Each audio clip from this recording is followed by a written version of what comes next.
don't even have my background going. Welcome to my content room. Welcome to my content room.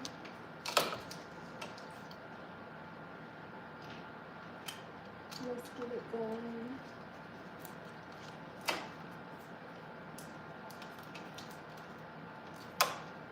Oh, okay. Make sure everything is still working. Y'all know I use this thing about once a month. Baby, I'm looking real chocolatey here. Oh, okay. There's my stuff. Welcome to my. Let me go get my Let me go turn off this loud machine. Make sure y'all can see that. I'm in my rocking chair this morning. Rise and shine, boss babes. I think I'm gonna put on my robe because by the time I start drinking on my latte, I'm going to be hot. Hey, boss babes. All right, let me make some adjustments real quick so y'all can hear me okay. I'll be on with you guys for a while. I got time this morning. I'll be right back.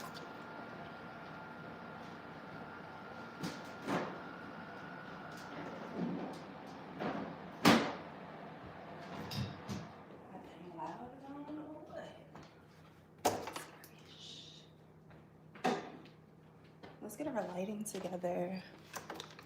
Hey y'all, what's up? So I'm gonna get everything together real quick. How y'all doing? Oh, I don't know if I'm gonna be able to use my speaker.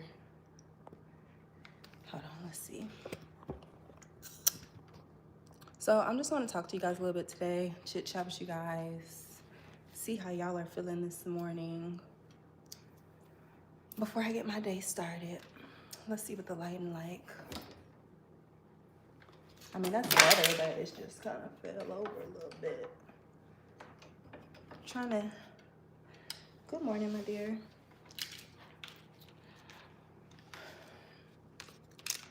A lot better. That's a lot better, right? You guys can see me a lot better like that. Hey, Shelly. That's a cute name. You see why I don't use my background so much? Because it's like not perfectly centered how it should be. But it's okay. It's just my own little situation. Okay, that's a little bit, that's actually a lot more centered. Y'all can still see it. Y'all can still see me. Okay, cute. Someone had asked me, I don't know if the person is in here. Hey, where are you from? What does that say? Oriza. Y'all know where I'm from. I'm from the Chicagoland area. This is gonna, lighting is everything. As a content creator, you have to have your lighting together, okay? So somebody had asked me about how do you find your life path numbers, and I did want to come on and let you guys exactly know how to do that. So let me just go ahead and give y'all the rundown real quick on how to do that. It's really, really simple. Can somebody let me know if you can hear me okay before hey, Miss HP had to change the name for something. You talking to me, Shelly? Oh, it's Miss JP. Oh, okay. Hey, what's up? Okay, I remember you. Yep, thanks for letting me know. Hey, Miss HP. Thought you were trying to be funny because I'm on an HP laptop. I was like, what? Okay, so somebody in my comments had asked me on one of my last lives, I think that was Sharonda Jones. You popped up and you asked me how to find your life numbers because I told you I had found mine, and it was 100,000% accurate as to like how I actually am in real life. So let me go ahead and let you know how you can find your life path numbers. And your life path numbers is something that is there for you to understand your life purpose and how to walk into alignment with it, okay? If you're spiritual, it's cool, and it's something that is really, you know, helpful to you, especially if you're kind of in a space of confusion, or you're lost or anything like that. You don't really know where to go within your journey. Understanding your life path numbers will help with that, okay? I am not feeling the lighting right now, y'all. Hold on. Let's just get up close and personal, okay?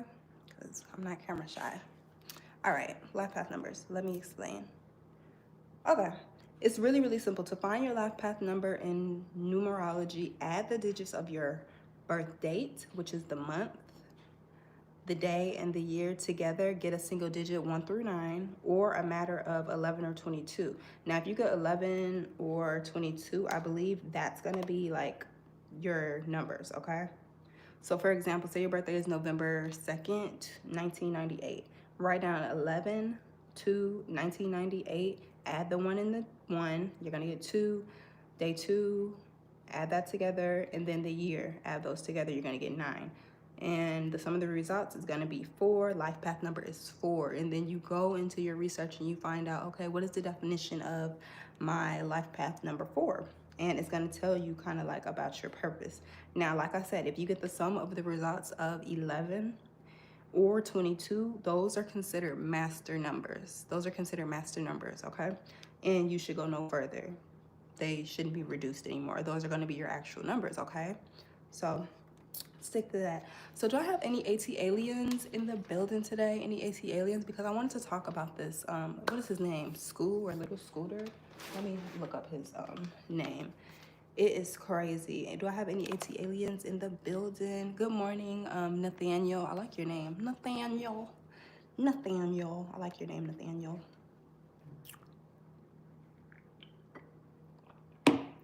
Hi, weirdo. Hi, weirdo. What's up? I think my glasses are. Oh my God, you didn't catch it? Okay, so let's start from the top. Let's start from the tippy top. Let me go back to it. Y'all see how fast I be moving along here now, right? All right, how do I find? All right, so to find your life path numbers, before we get into this ATA talk, this ATL talk, because I really want to talk about this, and we're gonna get into it because we're gonna talk about everything that transpired. My spiritual teacher is from ATL, so she be getting all the readings and all that good stuff. They be coming right to her. So I already kind of got the scoop and the inside scoop on it, and I also, you know, we about to get into that. So life path numbers in numerology. Sorry if I look a little like I just woke up because I did. To find your life path numbers in numerology, add the numbers of your birth date, so your month, your day, and your year. Add them together until you get a single digit, which is going to be 1 through 9, or master's number. Nathaniel is the real Miss Savage. I'm not here to talk to you about nothing average. That's my name. Here's the breakdown process, okay? So remember, your master numbers is going to be 11 and 22. If you end up with those numbers, that's your life path numbers. You don't have to go on, hey, Queen Spirit, what's up, girl? Now, you in ATL, so I can definitely talk about it. You may know about this person because I'm about to talk about this. And I want you guys to engage and talk about it too. Right now, I'm just giving out the information on how you can find your life path numbers. I hope all is well with you, Queen Spirit. So good to see you. All right, so you write down your birthday. For example, if your birthday is November 2nd, 1998, write it down as 11 to 1998. Add the digits together, so add the month together. 1 plus 1 equals 2. And then add the day. Since it's a single digit, it's just going to be 2. And then the year, you're going to add the numbers 1998, which is whatever year you're born. You're going to add those together and see what digits you come up with. Sum the results. So 2 plus 9 is going to be 13. Then 1 plus 3 equals 4. Your life path number is going to be 4. Okay? So if your sum of the results is 11 or 22, you know what? You can really, for you, Miss HP, if you can't really understand how I'm saying it, you can put your birthday in the chat, and I'll do it for you just for example for everybody, so I can really show everybody how to do it. I wasn't gonna do it for people, but for you, I definitely will, Miss HP. So if you're still in the building and you really want to know how to do it, or you just want me to tell you your life path number and your purpose, your divine purpose in that order, I can do that for you. Just drop down your birthday, or you can go comment it on something and I'll go find it or whatever. But I can tell you I can just tell you if you really want to know it. But yeah, if you end up with the sum of 11 or 22, consider those master numbers and they should not be reduced further, all right? Yours is 8, Queen Spirit. See, cool. You already know what the business is. You already know how to do it. Now, y'all know I could be all over the place with these lives, and I realize I talk really, really fast. And I was listening to my, my part 1 video from when I'm doing, because y'all know I'm doing my story time. I'm in the process of doing my story time, and I listen back to it. Like, I got so many words out in the span of 2 minutes. I'm like, wow, bro, it's either you talk really fast or you just get your words out really fast. I don't know. But where's my lipstick? There she is. Oh, I almost had a fit yesterday. I thought I lost my favorite lipstick, y'all. I need to get more, obviously. So I realize I get a lot of thoughts out in a short span of time. Also, it's probably because I have a little bit of anxiety too. So, and that's another reason I don't spend too much time on social media. Because I actually do have a little social anxiety. Like, I'm very social. Like, I'm a really social person, but my social meter goes off, like goes out at a certain point in time. Like, it's only so much conversation I can really have unless, like, I don't know, I'm really, really, really engaged and really interested in what a person is talking about. But otherwise, I'm pretty short-winded. Like, I have about maybe like 10 minutes of social interaction with a stranger before I'm like, all right, I don't have anything else to say. There's nothing else to really talk about. I'm out. And it kind of gets awkward. All right, but guess what? I got my notes. So we're gonna stay on point today. So please, if I have any AT aliens in the building, drop down below and let me know, because we're gonna be talking about ATL today. A little bit, just a little bit.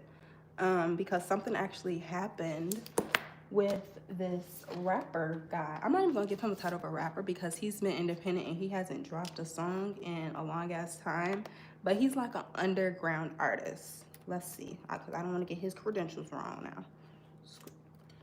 But a lot of people knew him all over the world though.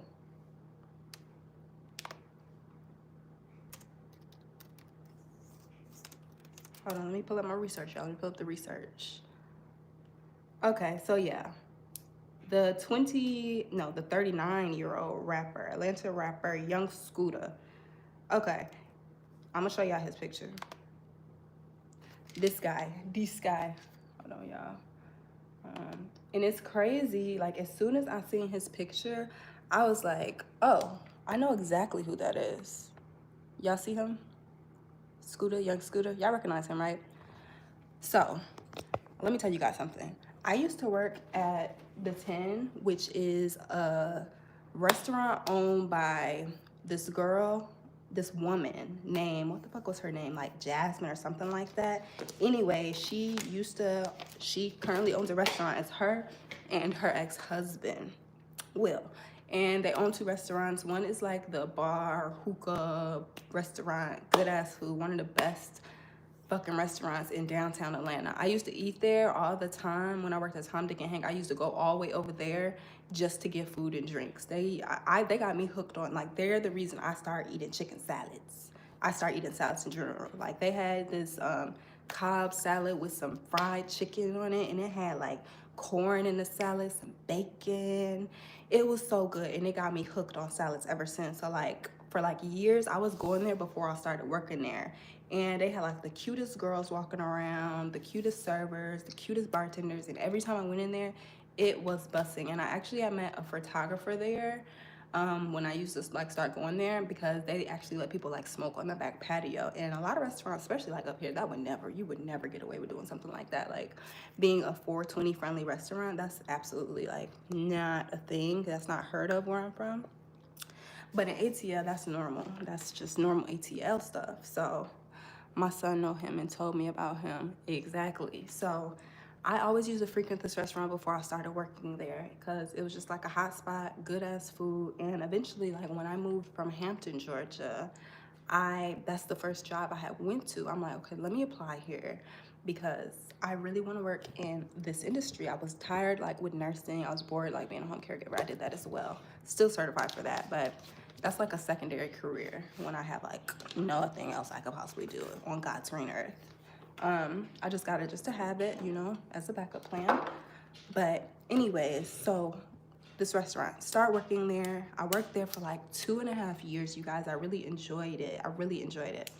And I started realizing like, oh, The owner lady, she's like a boss babe, like ultimate boss babe. She's a little bit, they used to call her a bitch behind her back, but I'm like, she just a boss babe. She do what she do. BBL done to the gods. I don't know how many times she went in, but that motherfucker was perfect. Okay, she was a baddie, like a real baddie. And obviously she owned the restaurant with her like husband, and somewhere down the line they ended up getting a divorce, so they never like really wanted to engage with each other. So it was always like tension, like, oh my god, this one's coming in, the husband's coming in, okay, cool, the wife is coming in, oh my god, everybody get all this shit together, because she was not one to play, like she did not play the radio. If you fuck something up on her watch, you're gonna pay for it. Anything, you mess anything up, you fuck up an order for a guest, you're gonna pay for it.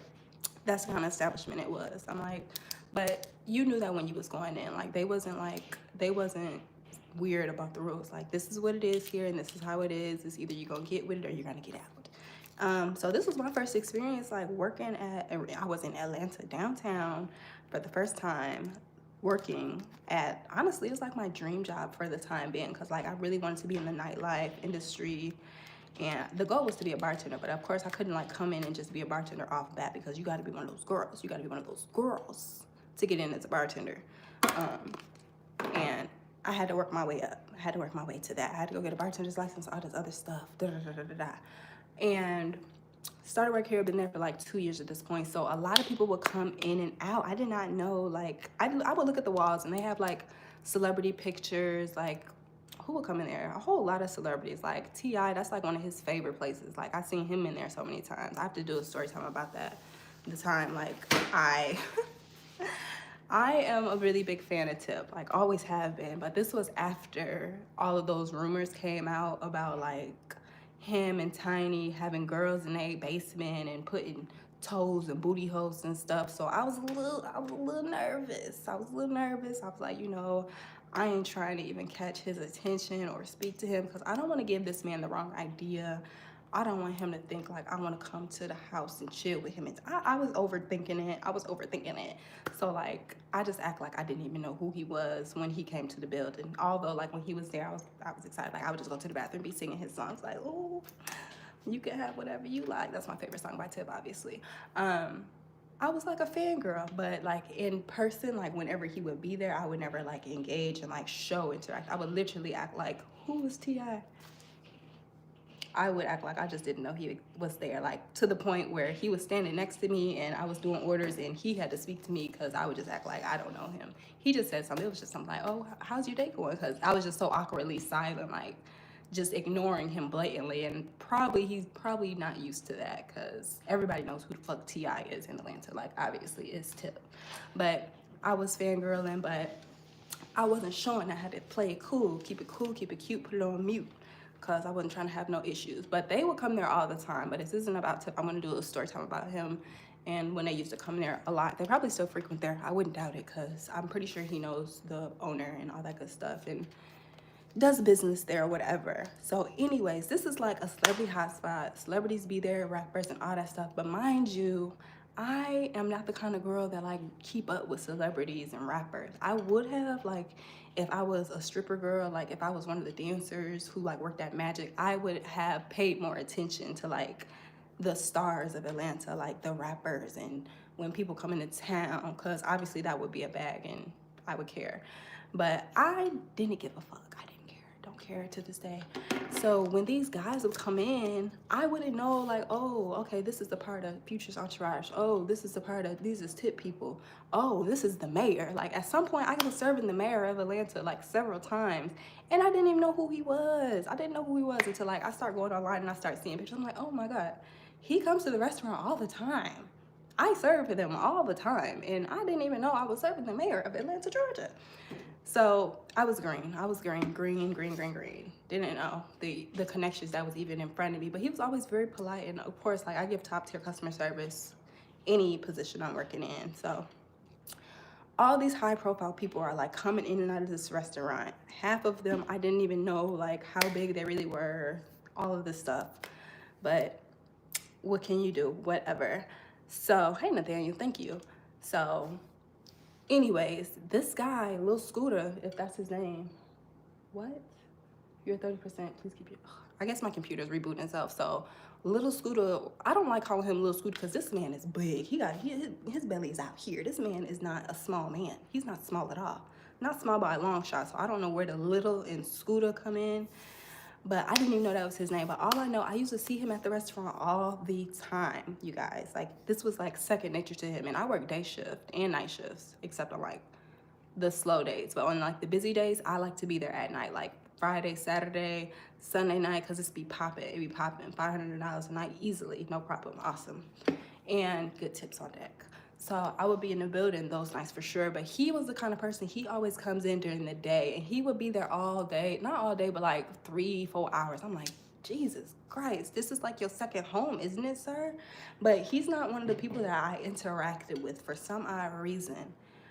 He's not somebody like I went up to and approached or anything like that, but I'll always see him. He always had these big ass chains on, and he always had stacks of money on him, like big guaparoni. So that kind of let me know like, oh, he either is somebody that's out here moving weight or he's an underground industry dude. But I never put 2 and 2 together to like figure out his name, his entourage, any of that, because I just never cared. But he was always there, so like I recognized him as soon as like the posts start popping up and they start saying, oh, this man died or he got shot by Atlanta police. Like, I'm like, is this the same guy that used to be at 10 all the time? And I started like looking, I'm like, yeah, this is definitely the guy I used to see all the time with the big chains and all the money, and see him damn near every day. Pause. Latte break.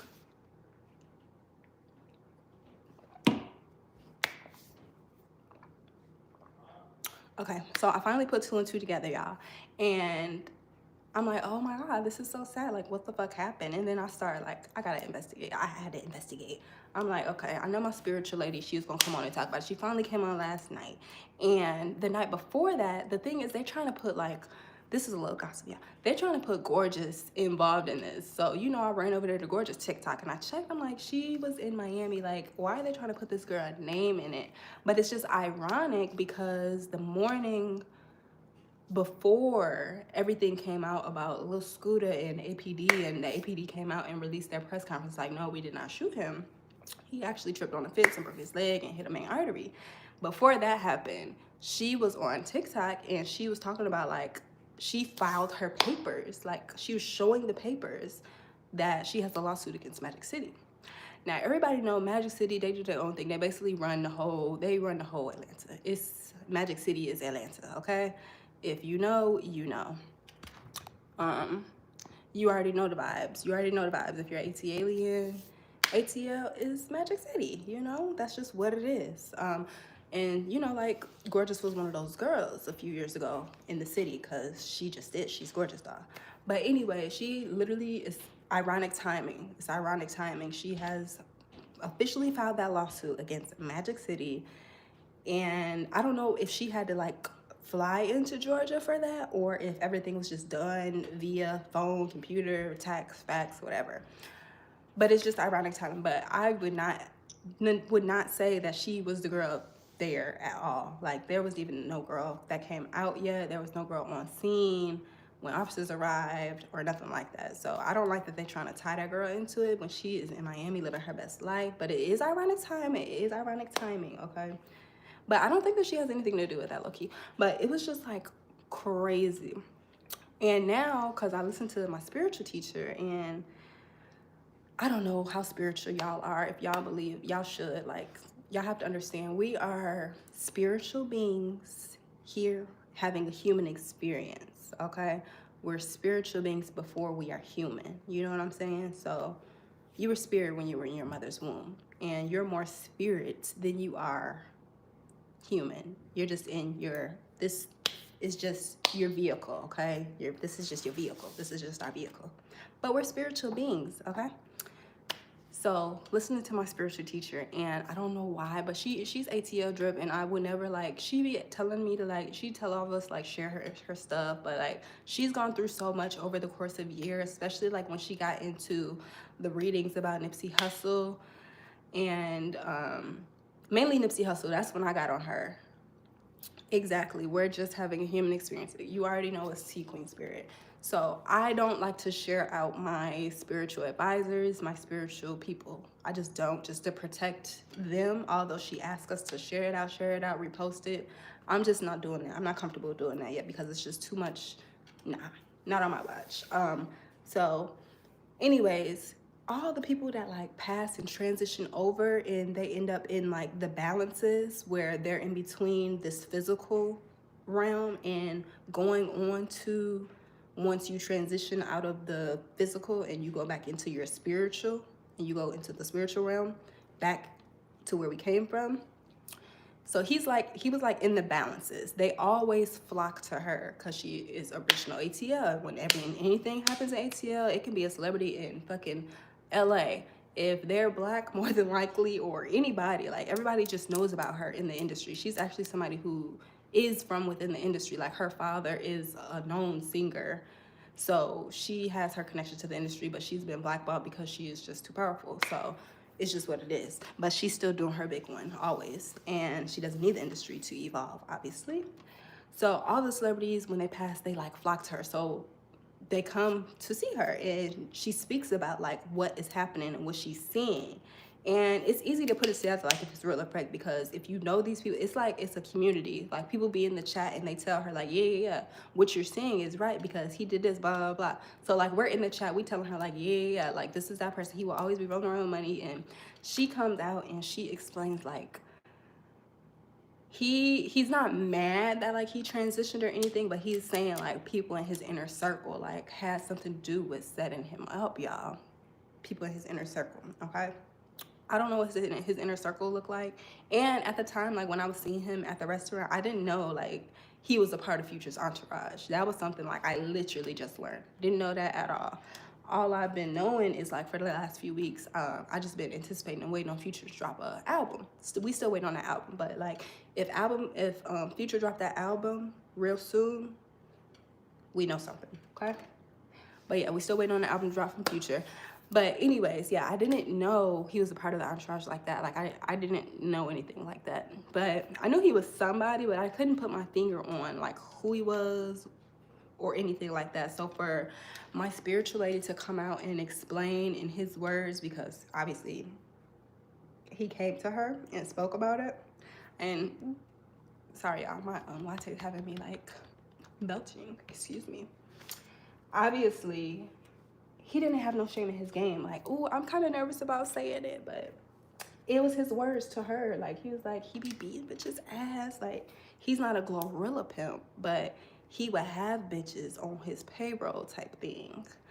And so that's not too far off from like what was reported, like him being seen dragging a woman out of the house or something like that.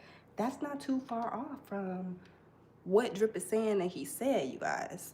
So, and like I said, she made it seem like it was no shame in his game when he was telling her the business, like about his lifestyle and shit. But obviously, like he hasn't been like a poppin' artist as of lately, but he still had like hits from back in the day. Like I hear a lot of people saying like, I just came back from Colombia. That's one of his songs, like one of his more popularized songs. But the main question I want to ask is if he was living this kind of lifestyle and people knew, like obviously people had to know because he had eyes and ears everywhere.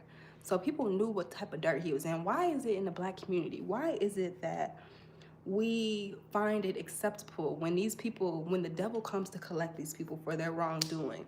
Why is it that we as black people in the community, okay, first it was, oh, the police killed him, let's attack the police, they did it, okay, we're on their ass. Comes out later, okay, well, he jumped a fence, it was a self-inflicted injury, they didn't have anything to do with it. Now people are like, oh, no, this is a setup, something ain't right, something not right.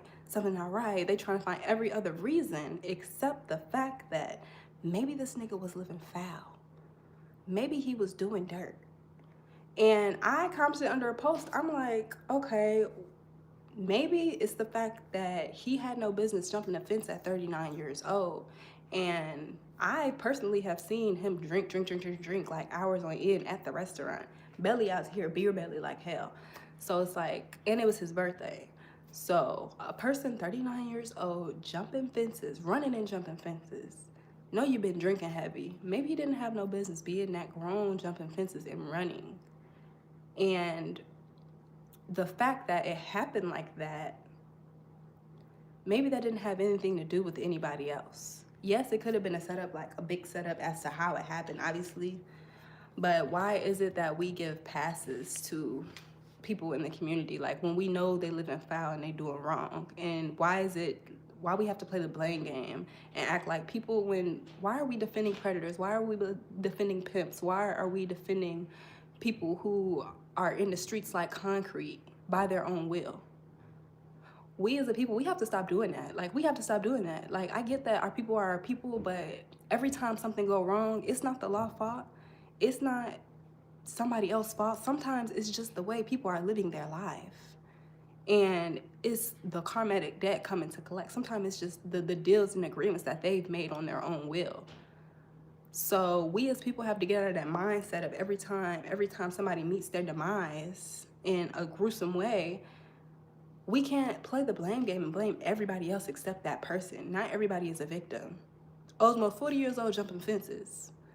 So, and we just gonna skip past that, like, oh, no, it's the police fault. It's the police fault. Like, what point are we gonna start holding our people and each other accountable for the stupid shit that we do? I'm just curious. I'm just super curious about that. Because now that all of what could have happened is all of the potential police, oh, the police shot him. Okay, well, that's out. That didn't happen. Okay, what do you have left? This grown man doing something that he probably didn't have no business doing. So who is to blame? Like, now they try to say, like I said, oh, it's a setup. Why can't it just be this man meeting his demise? Because you know, like the ATL talk, we know when people is moving around and doing dirt because that's what we know them for. So at some point, we just gotta, when the devil comes to collect, it just is what it is. We can't be defending stupidity at some point. Just saying. So as people, I hope that we get better about that and we really work on that. Yeah, because us as the culture, Black people, we have the habit of protecting pimps, thugs, and predators. And this needs to stop. Like, yeah, we love these people for who they are, but knowing they're not even living right. So when the devil comes to collect, it shouldn't be no shock. That's all I'm saying. So feel free to give y'all insights. Hey, Nisha, what's up, girl? I've been good. Drinking my latte right now. I just want to come on and chit chat with y'all about this foolery a little bit because just the way these bloggers are breaking it down and the way people are, trying to defend somebody who was in the street like concrete, like this man was an upstanding citizen or something. And this man was pimping hoes. This man was moving weight.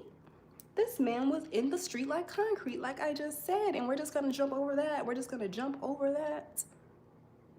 Not on my watch, just saying. We talk about little school that is not little no more. We talk about little school that is big. But yeah, I never would have thought like he was somebody in the street. But like I said, when I seen him, the multiple times that I seen him, I knew he was a heavy drinker because he was always at the restaurant drinking. He had a belly out to here, and but he did have hella money. Like he had stacks and stacks and stacks and stacks of money. And I'm like, who is this guy? But I never like approached him because I be looking in people's eyes and I can see everything. I looked in his eyes one good time. I'm like, I'm gonna stay on over here. That is not my business. I don't know that man from a can of paint. I am here to do my job and go home. And ironically, I've never even like served him or anything because he was always at the bar and then go to the patio and smoke. At the bar, patio and smoke. At the bar, patio and smoke, order out, leave. But it was the same routine. Like that was his spot. So he was definitely known.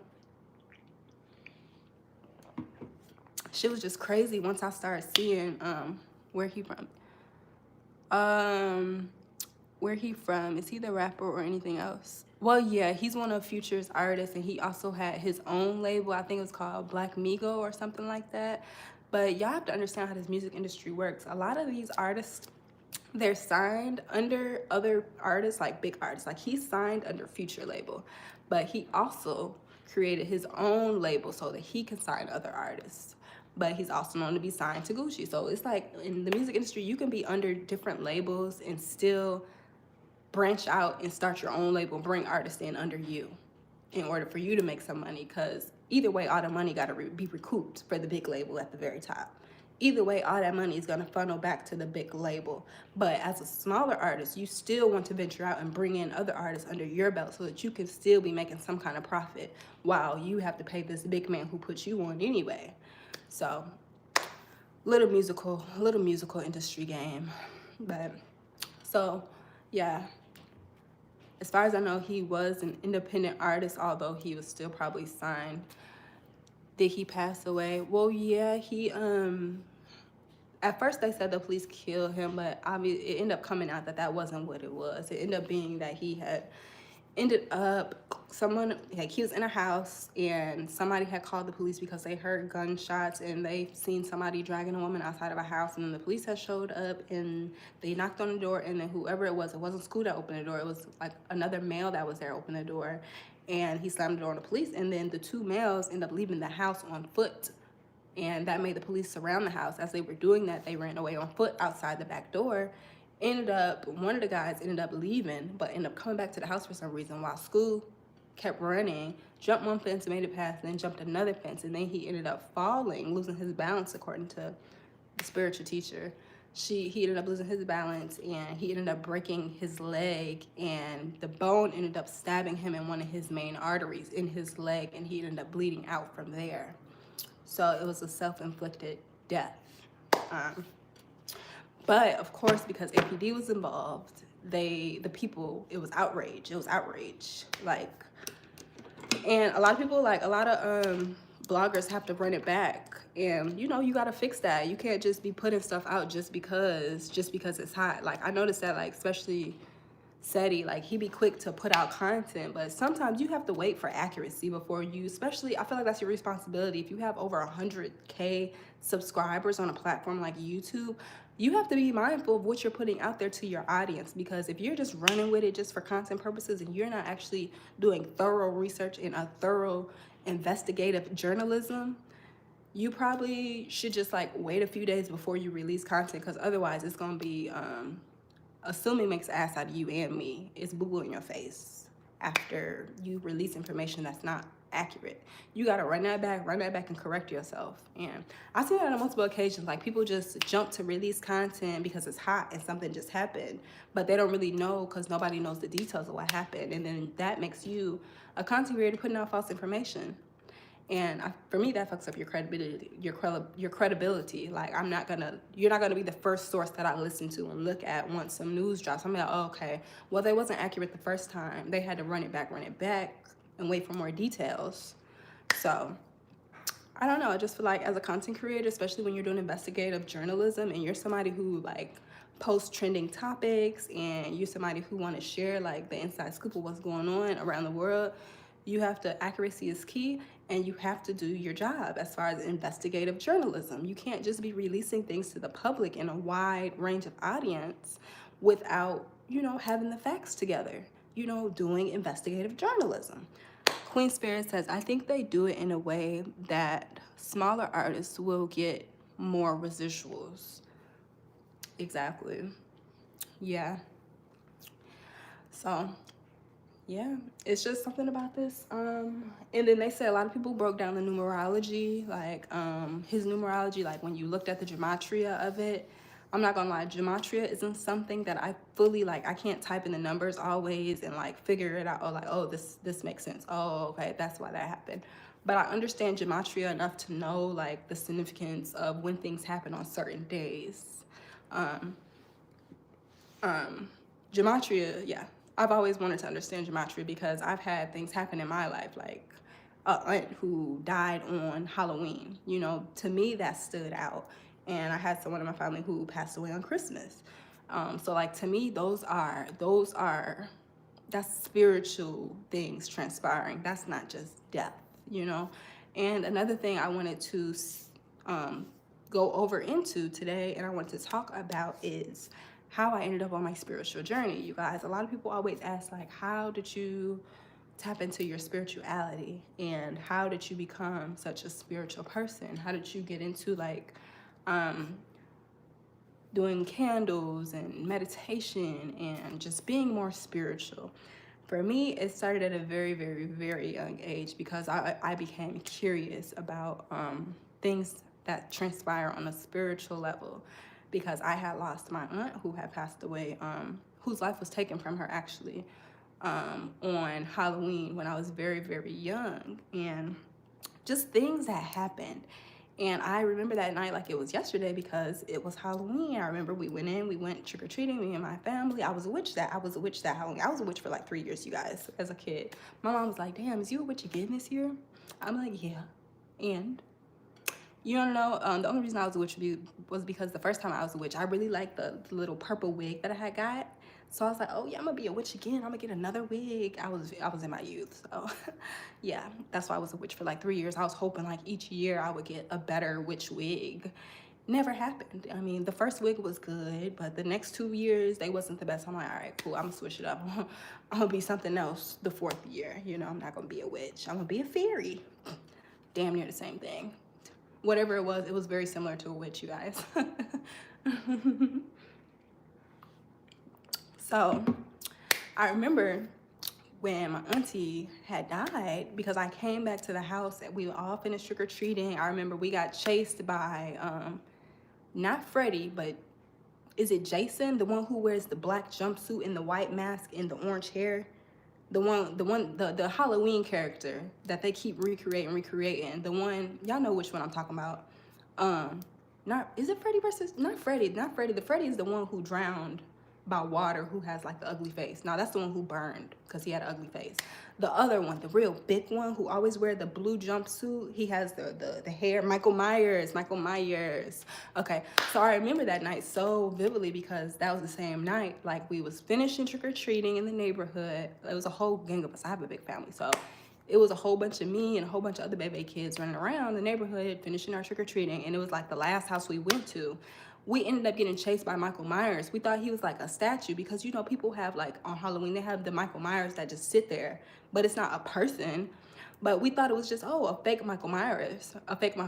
And he ended up jumping off the porch, y'all, and chasing us. So I remember it vividly. Michael Myers was literally chasing us. I'm like, oh my God. So we took off, instantly ran. Whoever got away, and we wasn't looking back. So we were some real baby kids, so we didn't really care. We didn't care. We was just trying to get loose. So ran back to the house and instantly got back home, and we walk in the house, energy was low. All the adults was there, everybody was there. And I'm just looking around like, all right, something has happened. And everybody was dead silent, everybody was quiet. And I looked at my OG first, like my mom, because my mom is really stoic. She's very stoic, and you know, yeah.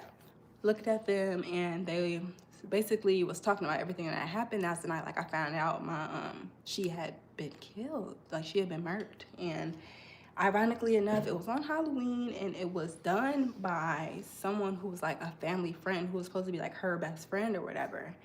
And it was a male, of course, and he killed her.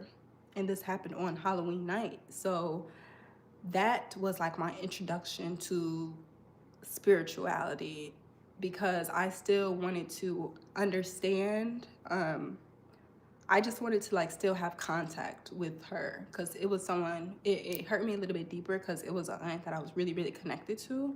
So it wasn't just like, oh, somebody passed. It was like somebody who I interacted with every day as a child. So it was really hard on me to like understand why that had happened. And that brought me into consciousness at a very, very young age. And then there was another situation after that that really brought me into my spirituality. I was walking home with my siblings, well, at least my brother, one of my brothers, and probably like my cousins, because like I said, you guys, I grew up with I have a really large family. So we all went to school together at some point, the same schools type shit. So we was all walking home together one day, and we're like a block away from our house, and my brother said something. He like pissed me off. He irritated me really bad. Like when we were younger, me and my brother would go back and forth like cat and dogs, like irritating. Like he's a little bit older than me, like 3 years older than me, and I was little sister, so he was just like really, really irritating. So I like stormed off. He said something and it pissed me off, so I'm like stormed off. I'm like, oh, I'm walking home by myself. Don't walk with me. I'm leaving. I'm like what, less than 10 years old at this point, thinking I'm gonna go run home. And we have to cross a really busy street to get home. So I hear him scream my name as I'm like crossing the street. I'm like right here. I was literally about to be in the middle, halfway, like in the middle of the street, but he called my name, so I stopped. And he called my name, and as he had called my name, I just stopped, and it was a big old pickup truck coming. So right as I had stopped, the pickup truck was honking and driving past me, and I was literally this close to the pickup truck. So things like that, when things like that transpire, it let me know there's a higher power at work, much higher power at work, and it's more to life than just this physical realm, because I could have been gone just like that, like, and I wasn't. So that had let me know, like, it shook me up. It shook me up at that point. Obviously I was young, but that put in my mind, like, oh, okay, this is something. It's deeper than rap, you know. It's not just, we're not just here living life, you know. So after those kind of experiences started to transpire, it put me on a path of understanding like just spiritual things and how things transpire, and just paying attention to things that just paying attention to things outside of just the physical realm, you guys, type thing. And then I just remember, like, when I became a little bit older, have a good day. So as I just got older, I started to pay more attention to the spiritual things. And eventually, like, when I moved into my first apartment was when I started to really tap into my spirituality, and I started to understand, like, oh, okay, manifestation, creating your reality. And it wasn't up until like my older years, like in my 20s, I started like understanding how powerful the tongue is, and how we speak things into existence, and how negative thoughts work, and how frequencies and things like that work, and understanding energy. All of these kind of things started to make more sense to me, and that brought me along my spiritual journey. Now, I do want to do a video all about, because I grew up in a home where one side of my family was really, really, really like Christian-y, really just in the Bible. Everything is Bible, Bible, Bible. But little do they know, they also practiced, I want to say, okay, y'all know that thing, like, you ever heard of things like when you spit on a broom, if you ever brush past somebody's feet, you're supposed to spit on it because that's bad luck. Or when you step on someone's heel, you knock on their back 3 times because it's bad luck. Or if you walk, if somebody's like laying on the floor, they're watching TV, and you walk over their legs, you can't do that because that's bad luck. Things like that, that is actually a spiritual practice. That's I don't want to say religious, but it's a spiritual practice I didn't understand until I got older. But that's actually hoodoo. That's hoodoo, not voodoo, but that's hoodoo. Those are like hoodoo practices. Didn't know anything about that until like I got older. I'm like, all this time, that's what that was. That's not anything about luck or bad luck. That's hoodoo y'all was practicing. Little do they know.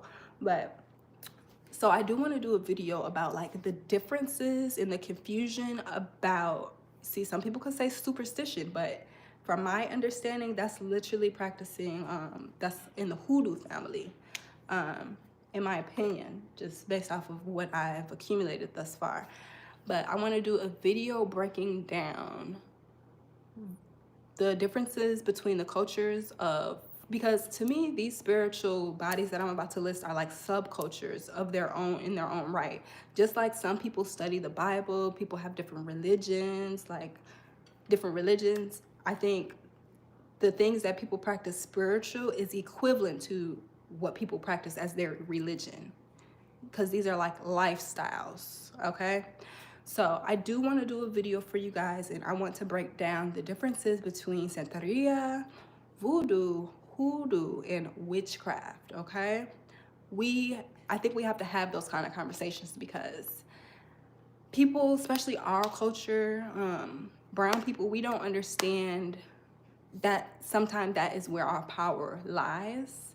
And we've been so corrupted in society, and everything has been flipped around to make people scared of things like that, when really that is where your ancestors and your power really lies. If you practice the things that your ancestors used to practice, is going to transform your life for the better. You know, let's see. When you guys come in, be nice to the chat. Thank you so much, Nisha. You're the best moderator that I have, and I only have one moderator, and I think that's you, girl. So thank you just for always showing up when you can and just being here to moderate, because, you know, I don't do the whole moderator thing. So I just appreciate you being here.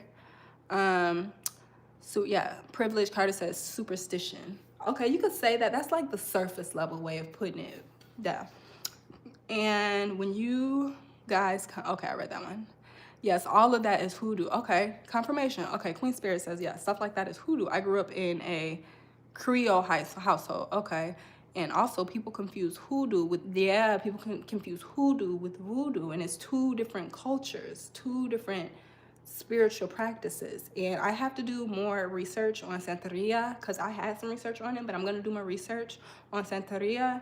And I understand voodoo, and I understand hoodoo, because I subconsciously was practicing it, and I didn't even know it, just because of how I came up with the whole like knocking on the back 3 times, not stepping over legs, and things like that. I didn't realize that that's what that was. Nor does the family. I don't think they even realized that. And witchcraft, because a lot of people like come into spirituality, and there's this thing, it's like new age, basically witchcraft, and you have to be mindful of what you're getting involved in. Like, I never had the intention of doing anything like negative or anything like witchcraft, but it's like in today's world they push that on the society, and people don't know what they're getting involved in with that, especially when it comes to like that's what I'll talk to you guys about. Like, when you do kind of spell work, you don't want to like operating in dark magic, light magic. That is considered witchcraft, in my opinion. Still got to do more research on these 4 subcultures, but none of these things I feel like are evil. None of these things are evil, and to society and to people who practice religions like Christianity and all these other religions, they say, oh, all these things are evil. Those people that do things like that are evil, not knowing that they're literally working with their ancestors and through their ancestors and protecting themselves from this outside world. You know, that's all that is. And I think that these things, hoodoo, voodoo, santeria, witchcraft, they all should be respected, just like you would respect someone with a turban over their head, just like you would respect someone that's reading Bible scriptures to you, just like you would respect someone that goes to church every Sunday. You have to respect the things that people do for themselves. And now, if that means practicing certain cultures, then that's what it is, you know. Personally. Yes, when are you doing the next video on this topic? It will be today sometime, sis. You know, I'm still working on my side. I'm not working on it, but I'm debating if I want to rework, because that's our next subject that I'm about to get into now that we're done talking about the whole differences things. I'm debating about that. Maybe I can squeeze that in today, because I'm not dropping part 3 through 6 until the next few days, because I want everybody to get the opportunity to catch up on part 1 and part 2 of my Who the Fact That I Move In With series. And I'm gonna go back to that series probably like Thursday night-ish, I'm thinking, and then I'll drop at least 2 to 3 more parts about it. I'm debating if I want to include what transpired on and after the Jamaica trip to like close it out, because it was really like a closure thing on my end, and I was just going for closure and to get an understanding of everything and to ask last kind of questions before like I put a wrap on everything. So I'm mentally figuring that out right now, but in the meantime I could drop that video about the differences between those 4 spiritual practices. I think I could do that for y'all, possibly. We're gonna think about it. I'm gonna let you know. Unfortunately, they are looked at, looked at as evil, but they are overlooked. The fact that the Bible can be pre-used with evil intentions. Exactly. Exactly.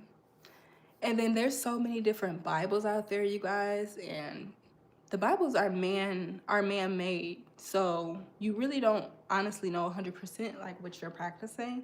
But there is certain Bibles that I'm more drawn to, whereas there's other Bibles where I'm not drawn to. Like there's certain Bibles that I pick up and I flip to a random page, and it does give me confirmation in certain things, and it's exactly what I need to hear at the time. So, like I said, Christianity was the first thing that I was introduced to. And then as I got older, I realized, oh, they actually also practice hoodoo, whether they realize it's consciously or not. But they're heavily into that and they don't even realize it. No symbolism around the house, no like things that represent hoodooism or anything like that. But it's just like certain things and certain lifestyle practices that make what they do hoodooism. I don't even know if hoodooism is a word, but that's what it is. So, yeah. Where is everybody from in the chat? Where all 6 of y'all from? Don't be scared to drop y'all locations, where y'all from. And so next topic, you guys. So we hit on the little scooter conversation, and we hit on a little bit about where I come from with my whole spiritual journey. So I told you guys what led me to understanding the differences and all that good stuff. I was going to talk to you guys about like the new age tours, like, ooh, I don't know. Yeah. Okay, we'll skip the new age tours and we'll talk about my saga that I have out right now. So yeah, the saga it's not anything negative. Like obviously it's no hurt feelings. I wasn't like sitting here crying and going through the motions all over again. But story times can be intense because it's like you have to go past every chapter again. You have to relive everything again. But understand it's not anything to bash you. It's not about anybody else. It's just something that I wanted to do because this is like kind of what my channel is about. Oh, and somebody had dropped in my comments and asked, well, what happened to the book? Honestly, I don't think I have the support system right now to be releasing a personalized book about a situation that only a small group of people know about. For me, I am a real author. Like I wrote at least 2 books so far. One that I released and one that I did not get the opportunity to release because I don't know where the rough draft is. And it kind of discouraged me, but I am going to go back and I'm going to rework that book and I am going to release it. But I am more so like a self-help kind of book author kind of girl. I don't really care so much for personal autobiographies until I get where I want to be in my career and I'm sitting down and I'm going over my entire life, every season, every up, every down. That's when I'm going to do a real autobiography about my life and my experiences and my journey, not just Atlanta for 6 months of my life, because that's such a small part of my journey. So, okay, you in Cali, girl? Wow, that's like my dream city, my dream state, actually.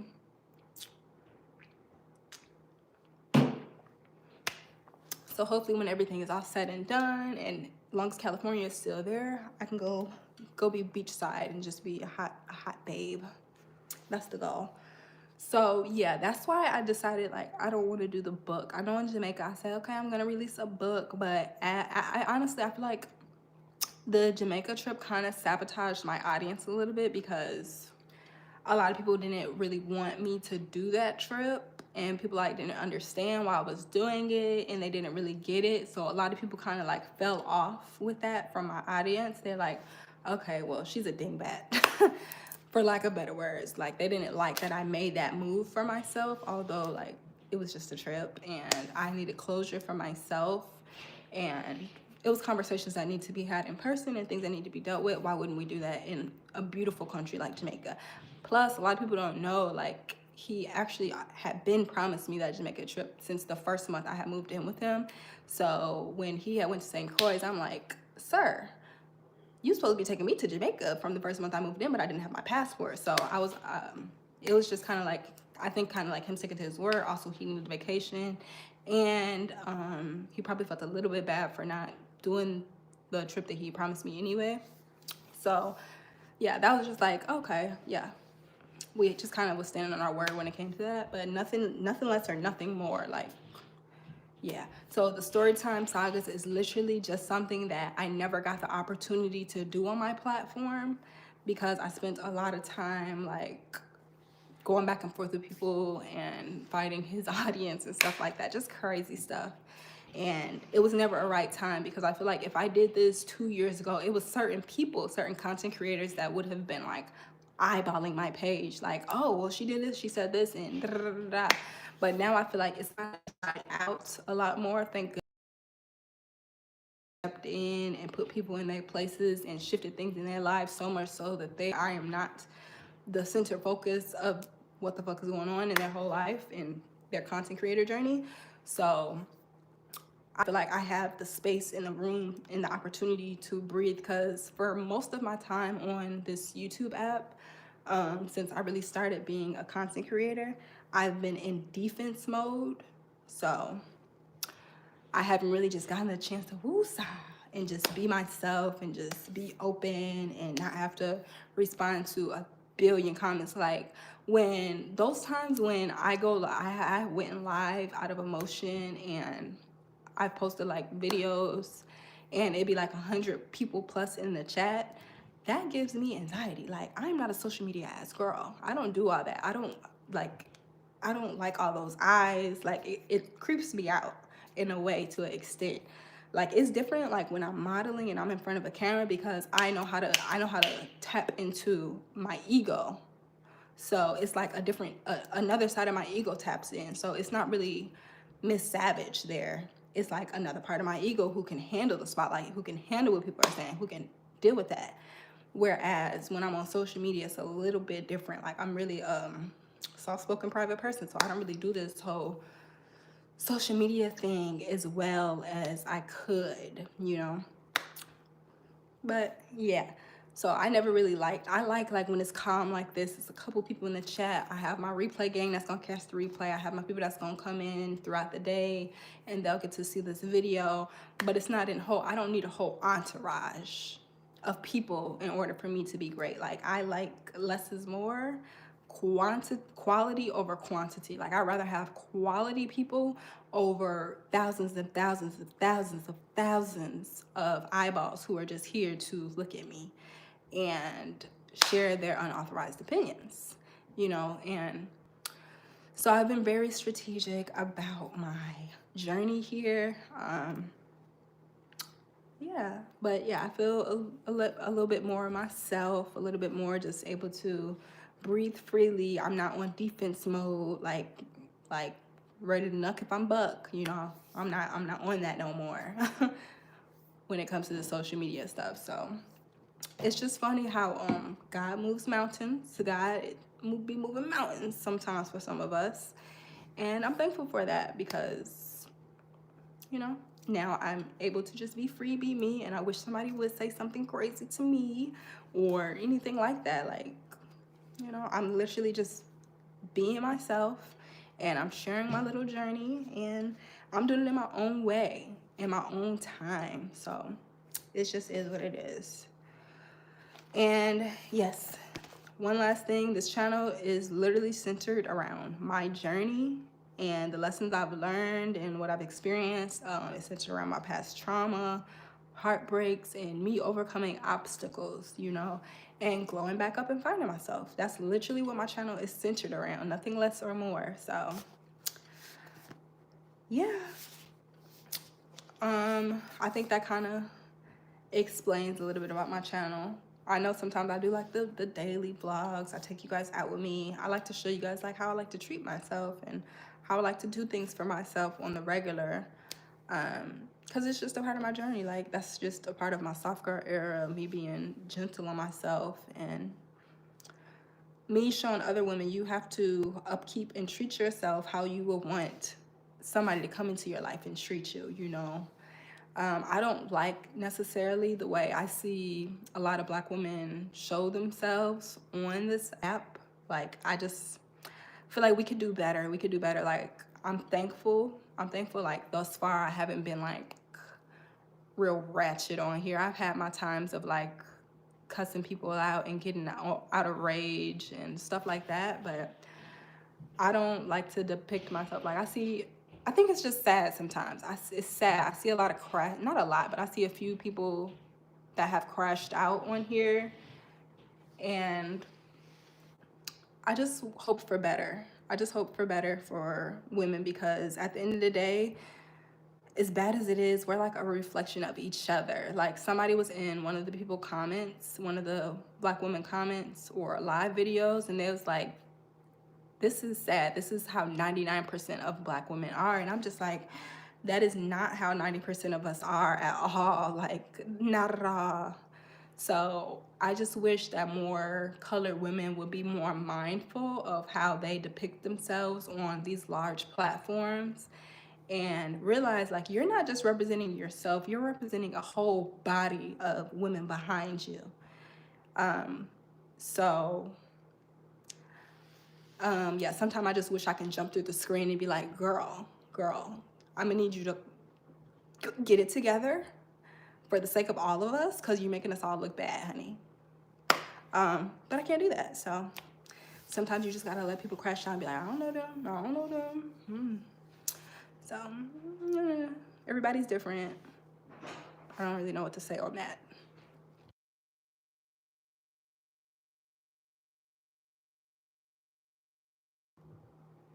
What's up, Rodriguez Jackson? I haven't seen you in a minute. Do you still even be on YouTube? Do you still post content? I haven't seen you in a minute, bro. But yeah, I just think we could all do better. Like as a people, I can do better. Oh, you guys. You know what? I think I'm gonna return this freaking thing. I'm not even kidding. When I tell y'all this, listen. I think I'm gonna return this today. I don't even think I'm gonna return it. I'm gonna sell it on like OfferUp or something. I don't think I want this anymore, you guys. I don't know. Cause I don't know if it really works. I can't tell. So I think I'm gonna sell this for like, I love reselling stuff, you guys. I think I'm gonna sell this and I'm gonna get something else. Cause I haven't used it in like a week. So I think I'm gonna sell this to somebody online and I'm gonna invest in another kind of thing. Cause I'm not gonna lie, I have this little guy right here. This be getting me through. This little thing right here from Amazon, this little speaker, this little noise cancellation thing, be doing the damn thing, baby. She worked real good. This little guy, $120. I can't even figure out if it be working when I have it on. This little guy, less than $20. I know it's working when I have it on, cause watch this. She be working. So I think, yeah, I had like 3 dreams last night, you guys. It was crazy. I think that's from when I had drunk my mugwort tea a few nights ago, and I think it finally kicked in my system. So I was dreaming like hell last night. I had some crazy dreams. Somebody, like my best friend, she had went to jail, and then the dream after that, some girl was like in love with me. It was crazy. Some other random girl, I don't know, it was like she was like a superstar, and we was like got to be in a relationship together somehow. And I just remember her being in the front of a car and she's like dancing for me, and I was in a car behind her and I was watching her dance. I was like mesmerized by her, and I don't know, I was in love with some lady, some girl for some reason. I don't know, I had like 4 dreams back to back that were completely different scenarios, and I'm like, this ain't nothing but that mugwort tea. This is nothing but that mugwort tea. 4 crazy ass dreams just back to back. I'm like, oh my god, what's tea, baby? But yeah, I think I'm gonna return this little cute thing because I honestly I can't tell if it be working. Hey Rodriguez, hit the like button. Thank y'all for getting a lot of stuff. I'm here always, a lots of content. Oh good. I've been good. I've been handling my business. I need to, yeah, I'm just handling my business. I've been good though. I've been doing really good. I've been budgeting. I've been staying on budget. I ain't been overspending. I did go out a few nights ago with my best friend, and we went to this really nice place. And I had got oh, I've been craving some braised beef and some mashed potatoes. It's this meal that I had got when I went to. I got it twice. I got it when I was in Jamaica, at one of the places we had went for dinner, and I was like, oh my God, this was so good. And I have been thinking about it ever since. So I have been going to restaurants and seeing if they had it. And then when I went to Oklahoma for Valentine's Day, they had it on the menu, but the lady came back. She's like, oh, we're sold out of that. I'm like, bruh. And I ended up getting some tough ass steak that I didn't like at all. Was not impressed at all. So tried it again there. And then before I even went to Oklahoma, when I went to Puerto Rico, we had went to STK and I ordered it again. And it was okay, but it wasn't how it was at that Jamaican restaurant at the Jamaica in Jamaica. So finally, a few nights ago, when I took my girl to, it was like Vine and Barrel or Barrel and Vine. It was like this nice restaurant closer to Oak Brook, Illinois, nice area. And okay, I'm like, okay. I asked the waitress before the server before he even after he put in the appetizers and he came back and he asked for our entrees. I'm like, do you guys have the braised beef with the mashed potatoes? He's like, oh yeah, of course we have that. That's like our top selling entree. That's like what people come here for. I'm like, so of course it comes and it's excelente. It's delicious. I asked for a to-go bowl, but I ate that down to the fat. And I was like, I don't even got no leftovers. Not that I really don't even eat leftovers, honestly. Like leftovers for me are good for like 4 hours after I get them. I don't eat leftovers. It's just not my thing. I just don't like it. I like fresh food, fresh hot food.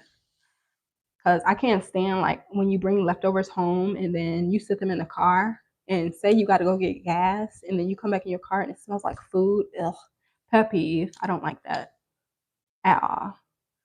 In DC, not sure how the steak is in other states. Steak be the same everywhere to me. As many places I've traveled and I order steak be good everywhere for the most part. Just don't go to like a hole in the wall. But even in a hole in the wall, like I went to some hole in the walls in Puerto Rico, like one restaurant, for like lunch. The women were beautiful. Like Puerto Rican women are actually like really beautiful. Like they look how they look. I don't know, like in magazines or something. Like naturally, all look like they got a thick ass BBL that's natural, beautiful faces. Just they're like work of art. I'm like, God took his time on Puerto Rican women because be looking beautiful. I love it. I loved it.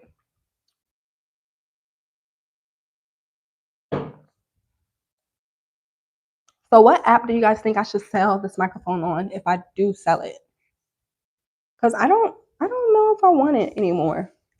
Look at me buying shit, don't know if I want it no more. Because I don't use it often enough. Like, have a great day. Thanks for stopping by and chit-chatting with me, Queen Spirit. Have a great day out there. Yeah, I think I hit on all my topics today. And it's hitting on like an hour. You like me, sis. My food have to be fresh, baby. I don't play that cold food, half done food, baby. Make mine fresh, hot. I hate leftovers as well. Exactly. Puerto Rican women are gorgeous. Literally, that was the most exciting thing. I was excited about her. See, I'm like, let me go see the real Puerto Rican women. Let me see if they really like that. And they are. They are. Yeah, that was fun. That was so much fun. So yeah, okay. So last part of my saga, last part of my life before I get out of here and start handling my business because I've been on here for 72 minutes. Um, I don't know. Okay, when I only dropped part one and part two of my whole who the fuck I moved in with series. Mind you, it's about 6 parts, 7 if I include what happened after the Jamaica trip because it was a big thing. It was a really big thing that transpired that changed everything. But um part 3 through 4 starts to get really, really messy. In part 4, it gets really, really intense because I start getting in my emotions a little bit, but I didn't cry. I didn't cry. I kept it all the way, straightforward.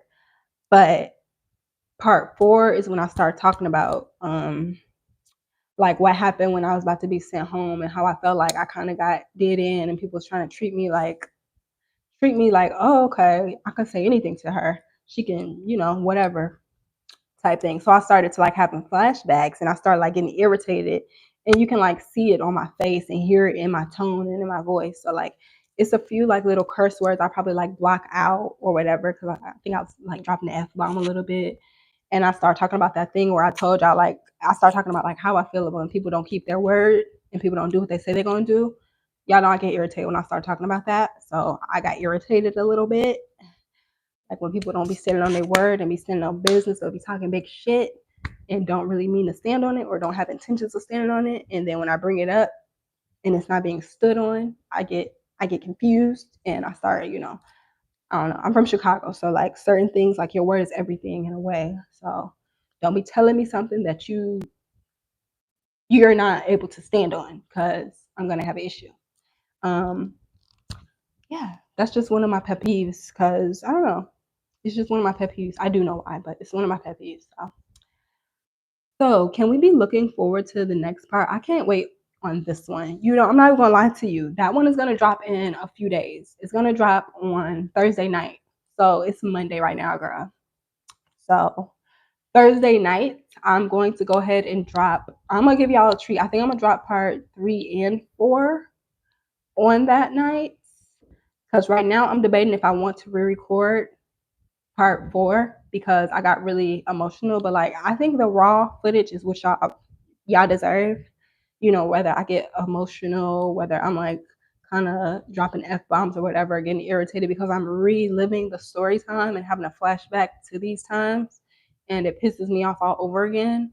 Like y'all don't understand, like doing those story time really drained my day, like that day. Like I was really irritated all day after that. Like I wasn't in the best spirits until like later that night I went to dinner. And even then, like I really wasn't in the mood because I just wasn't. So after that, I ended up going to my best friend's house, and we were supposed to go out that day because it's like 80 degrees. And I ended up getting out late because my car wasn't here, and irritated because I wanted to go outside and enjoy the sun. Get to my best friend's house. I didn't pre-warn her like 4 hours before that I was coming, so she wasn't even ready yet, and that's because I didn't text her. So I had to sit at her house for like 4.5 hours before even going outside. By the time we got outside, it was like 8:30. I'm like, it's a wrap. It's a wrap. This day is a wrap. It's over with. It's done. I'm gonna try to see it another day. It's over with. So I was blue, mad, irritated off the whole day. Not just that. It's just like that put a cherry on top for me. I'm like, girl, it's cool. It's over with. So I was done, tapped out. So yeah. So part 3 should be coming Thursday nights. And after that, I'll be figuring out if I'm going to do what happened after Jamaica. So, but for sure, the other parts I already made. Like, I chopped this up. I was able to do part 1, part 2, and I still have part 3 and 4 and 5 and 6 in my phone because it was a 57-minute video to start. I just broke it down. It was 57-minute video already, and I just broke it down in parts and parts and parts so that I can have content drop here, content drop there, content drop there. I could have all dropped it all at once, but like, who gonna sit there for a whole 57 minutes and watch a video? I don't know about that. Otherwise, y'all would have to come back to it. So yeah, be looking out for not the next live, but the next video drop. So make sure y'all post notification bell on my channel. So you guys can see when I go live, you guys can see when I post, you guys can see when I share the videos out. And you guys, for heaven's sake, I love you guys so much. I love y'all down. But when I be sharing my video on my page, on my community wall, make sure you guys go like and comment the actual video. Like click the video and then add whatever comment you were going to comment on the post. Comment it on the video so that video can get pushed out more. The more comments, the more likes on a certain video is gonna let YouTube know like to push it out. But they don't count the comments and likes that you guys like on the video that I share on my community wall. People be liking the video on my wall. I'm like, y'all go like the video. It don't match. It doesn't match. So we're gonna get it together. We're gonna get it together, my crew. Okay. But I love you guys down. Thank you. I know I still got a house phone, right? So just shout out to y'all for just being here, part of my journey. I hope nobody comes out the woodworks in the middle of me sharing my series because I always got time for stuff like that. But yeah, I feel like I got exactly what I asked for as far as like an authentic audience. like I said, it's quality people over large amounts of subscribers and people who are just there. Like I think I low key like I have a messy crew that's in my subscribers, and they only come out like when it's some messy shit going on, or like it's some tea going on or something like that. But I have a messy crew that like be standing in the back, and they be on go, and they be ready when it's time to rock and roll. So I think majority of my subscribers are like my messy crew a little bit, but it's okay. I still love y'all down. It's like they just be posted up when it's time to ride for some messy shit. But I love y'all down. But I think majority of my subscribers are like really chill, laid back people. So yeah, next video, make sure y'all notifications are on. Thank you, Nisha, for being such a great moderator. I appreciate you, girl. My one and only moderator. Um, yeah. I think that was all for today, you guys. We've been on for like 79 minutes. So an hour and like 9 minutes. And I think I'm about to get out of here because your girl got business to handle. I gotta go through some paperwork. Um, yeah. Oh, and yeah, I'm about to clean up my content room. I have a really big content room area to clean up, and I have a lot of floor space to cover. I will be tuning in more. You're laid back and sweet. Well, thank you, Mr. Jackson, because that was not your first opinion on me, last year. But it's okay. I'm glad that we've evolved, and you're one of the original people who've been here, like from Jump Street, from my content creator journey. So it's cool to see that you're still rocking with all of us and you still here. I be seeing you in Machine Chat sometime. So yeah, I love to see the original people who's been here from Jump Street, and that's just really here, ready to ride and die. So yeah, and then I have a trip coming up in like a couple minutes, literally not a couple minutes, but y'all know what I'm saying. I got a little trip coming up with. We're gonna call him Landman. The guy that I'm talking about when I say my ride or die in part 3 is Landman. Okay, Landman has been in my life since I moved from Cartersville, Georgia. He started as my Uber driver, and I fell in love with him, and I'm still in love with him to this very day. Um, I just am. I'm smitten. I'm smitten. But it's like it's gonna sound stupid, but I think we're just too sexy to be together right now. Like we got the kind of thing like we don't have to be together when we old and gray, like old, gray, and dusty. Cause I think we're just too sexy to be together right now. But at the end of the day, like when the universe wants us to be together, we will be together. But he's just somebody who just, he knows me so well. And he be ready to ride. So yeah, hopefully I can let you guys meet him when we link up and have our interaction and stuff. But he's a big old gangster, so I don't know how much he gonna really talk. Um, yeah, he not the one to really talk a lot.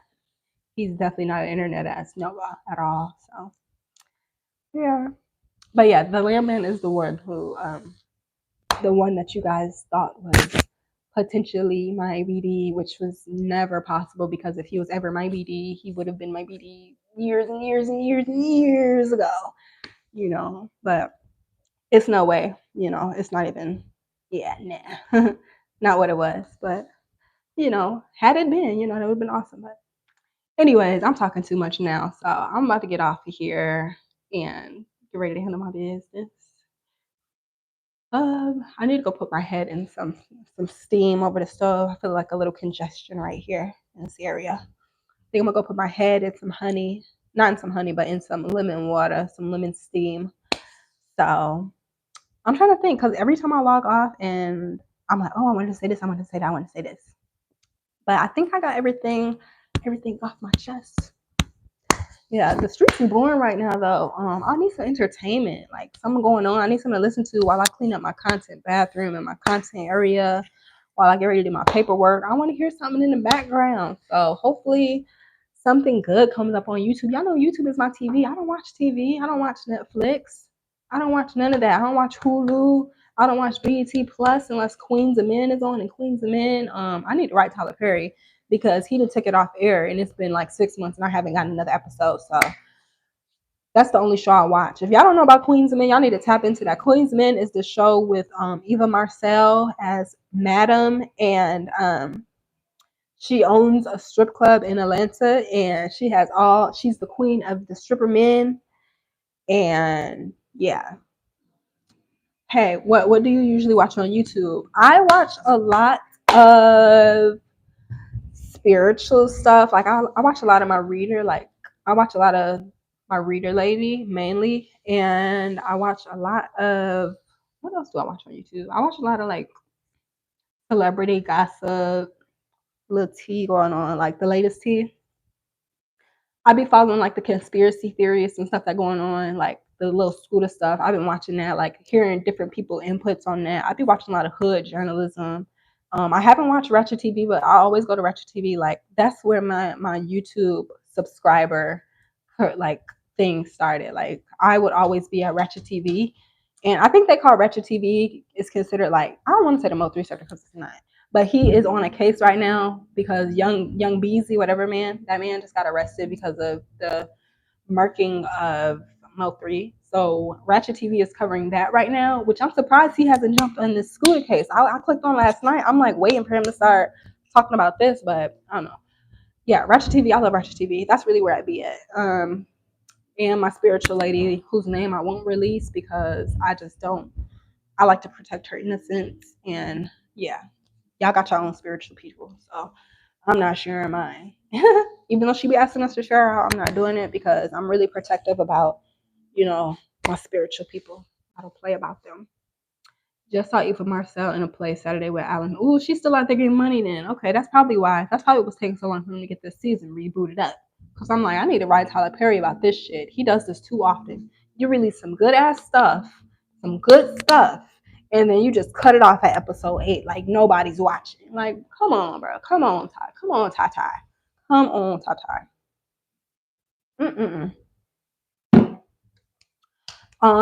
Yeah, I watch the same stuff on YouTube. So like, yeah, and then of course I love street sector stuff, whatever be popping on here. I watch everybody in the street sector.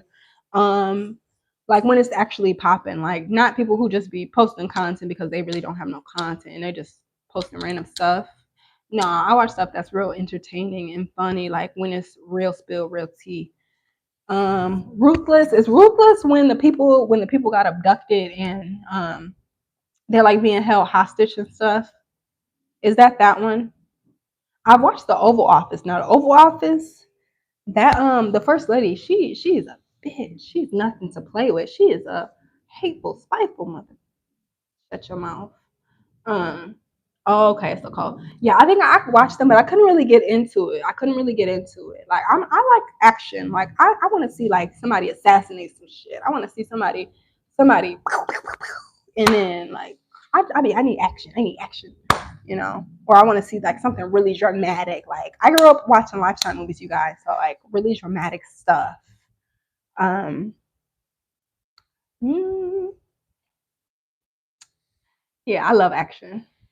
Oh, you guys. Okay, Beauty in Black. Okay. So I was at my best friend's house the other night or like the week before last, and she put that on for me. I really wanted to watch the Sugar Baby movie, the Sugar Baby movie with not Lawrence Fishburne, but that real chocolate man from the House of Pain with the good smile. What's his name? Calvin. Calvin. That's not his real name, but his TV name was Calvin. On the House of Pain. He has a show out called Sugar Baby, and he's the sugar daddy. I watched that one good time. I was like, "Ooh, this is good. This is good." That was my type of shit. So I haven't watched it again since, and I want to rewatch it like 2 more times because it was so good. Um, that was real good. Um, but yeah, Beauty in Black. I fell asleep. I don't know what episode I fell asleep on it, but the girl was in the hotel getting some booty shots, and I thought she was dead. And her homegirl, her roommate, her motel roommate. Now, how they working at a strip club staying at the motel, I don't know, but her motel roommate had ended up taking her to the hospital. I'm like, after that, I don't remember what happened. I don't know if she died. I don't know if she recovered. I don't even know what episode I was on. So I have to. What network is that on? BET Plus, right? Now I might give BET my $5.99 so I can finish Beauty in Black because that's a good one. I like Beauty in Black. That was cute. That was good because I really want to know what happened to the girl with the BBL. Like, did she make it? Was she able to go back to work and make her money back to pay? Oh, okay, so on Netflix. Okay, okay, I can do with Netflix. What is Netflix like? 13.99 these days. I don't watch Netflix too much, so I'm gonna get a little small membership for them just so I can watch that. Now, is the series with Beauty and Black over with now? Is it done? Can you guys see my backdrop? Because I would hate to have a backdrop you can't see, because that defeats the purpose. I hope y'all can see my little backdrop, honey. I got a whole little setup going on. Isn't this so cute? This is furry pink as well. Guess what my favorite color is? Can you take a guess? Yeah. Yeah, I love that you guys can actually see my little shit. Yeah.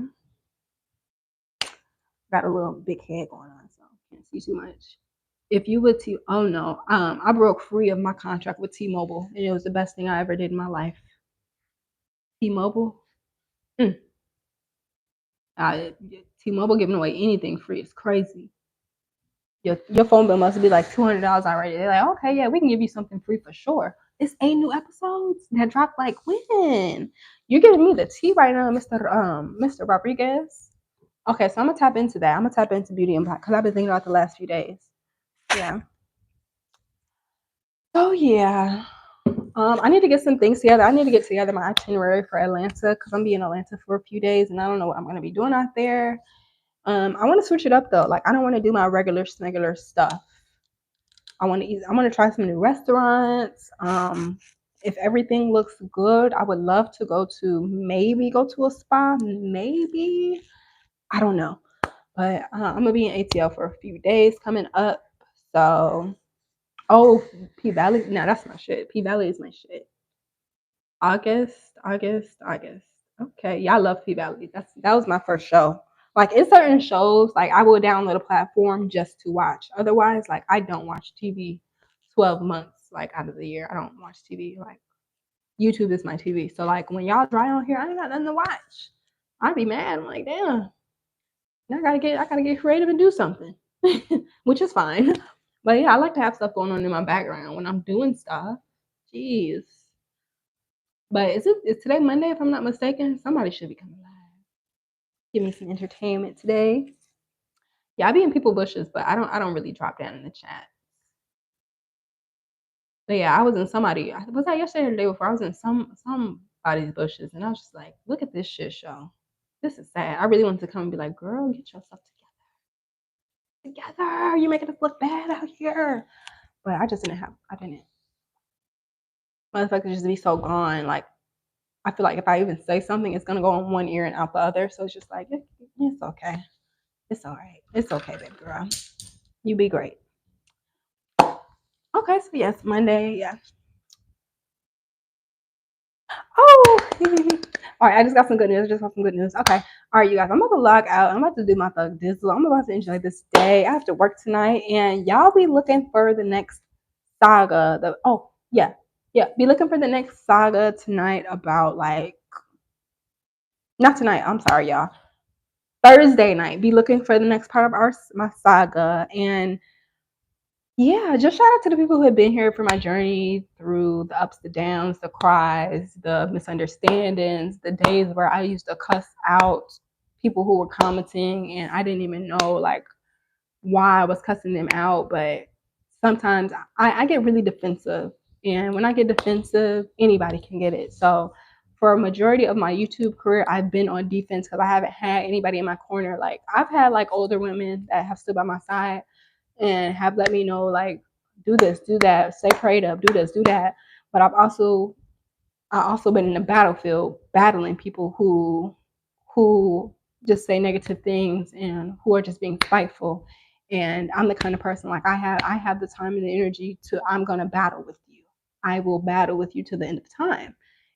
That's just it's the real Miss Savage. I'm not here to talk to you about nothing average. That's just the Miss Savage in me. So I've gotten better about that, but I think in a way I've kind of scared a little portion of my audience off a little bit.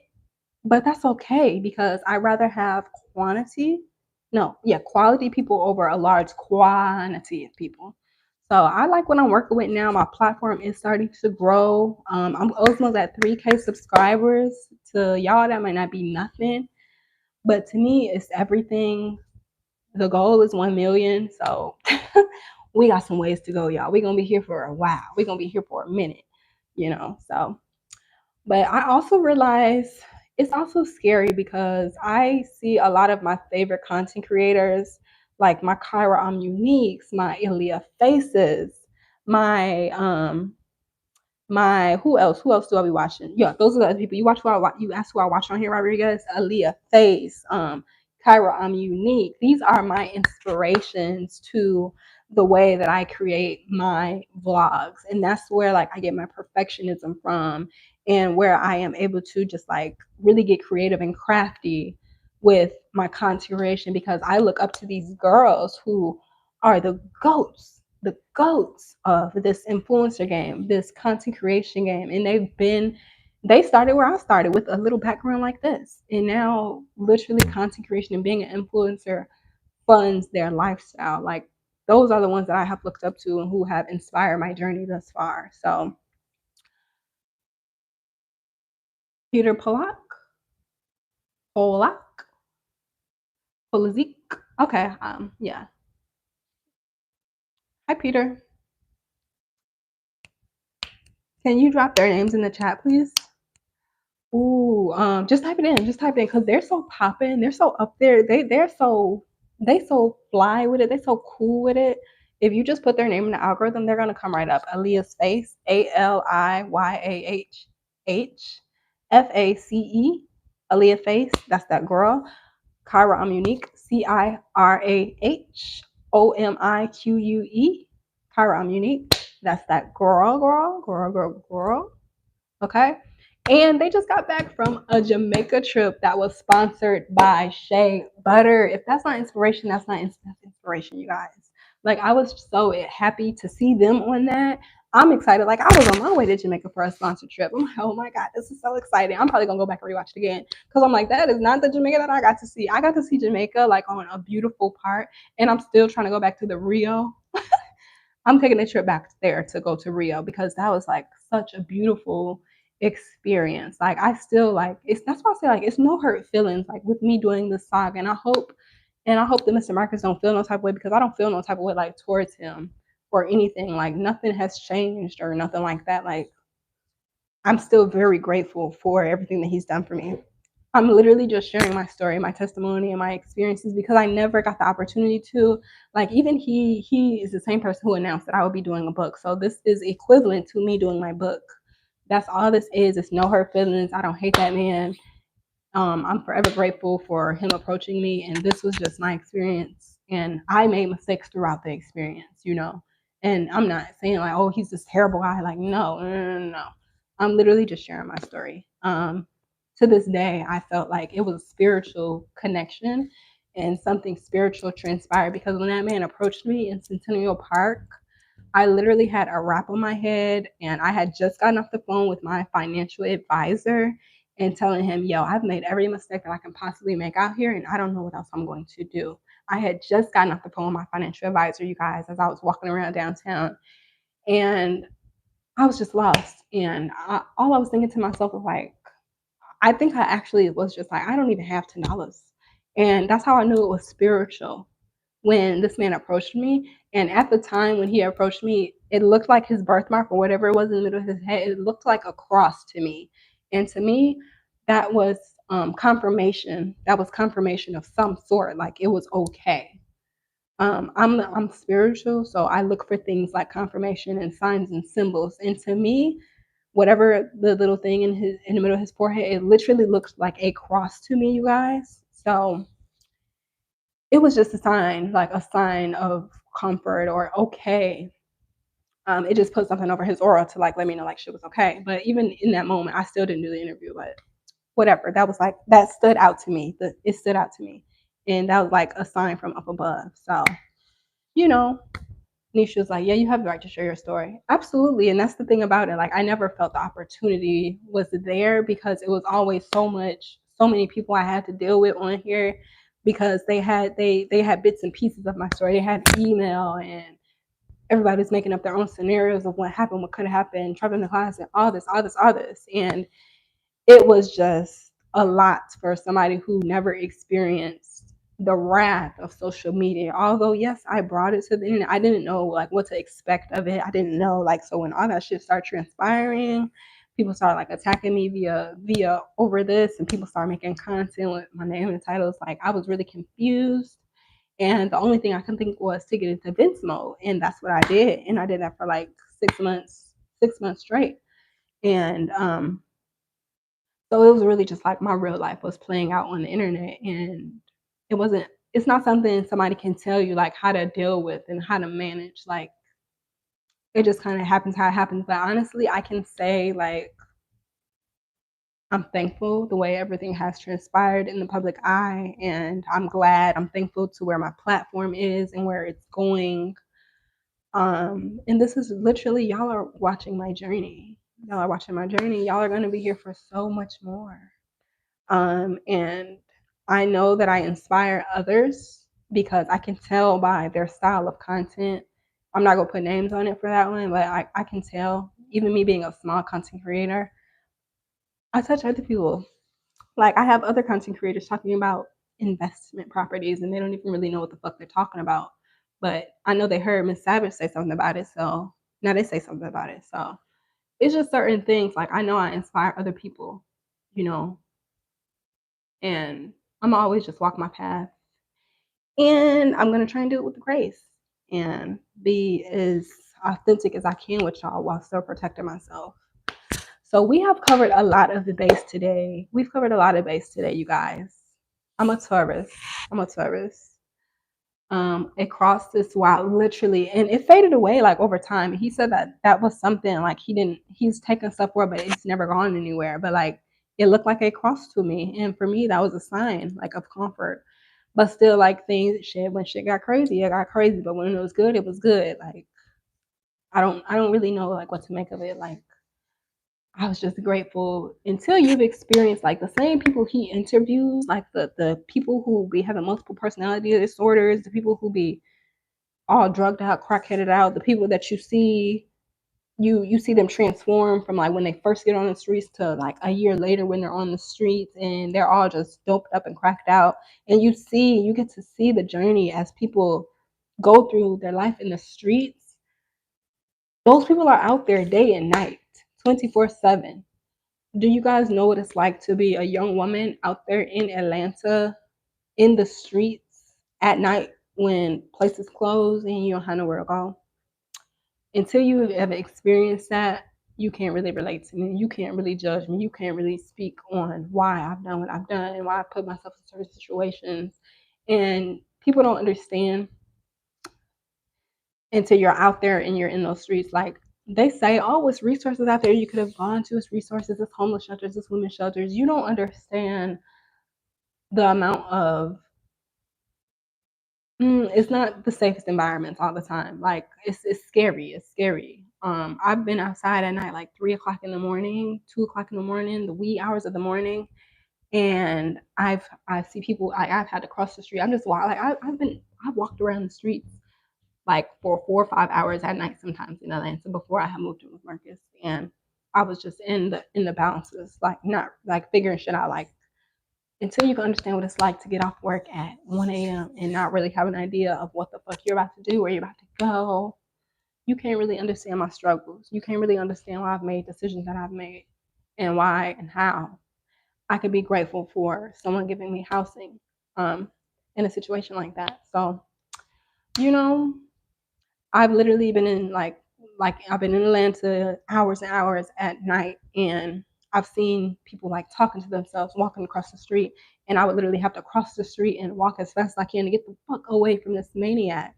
Um, you don't know what it's like to like walk past somebody in the wee hours in the morning and look in their eyes and you don't see nothing. There's nobody home. Somebody walking, but there's nobody home.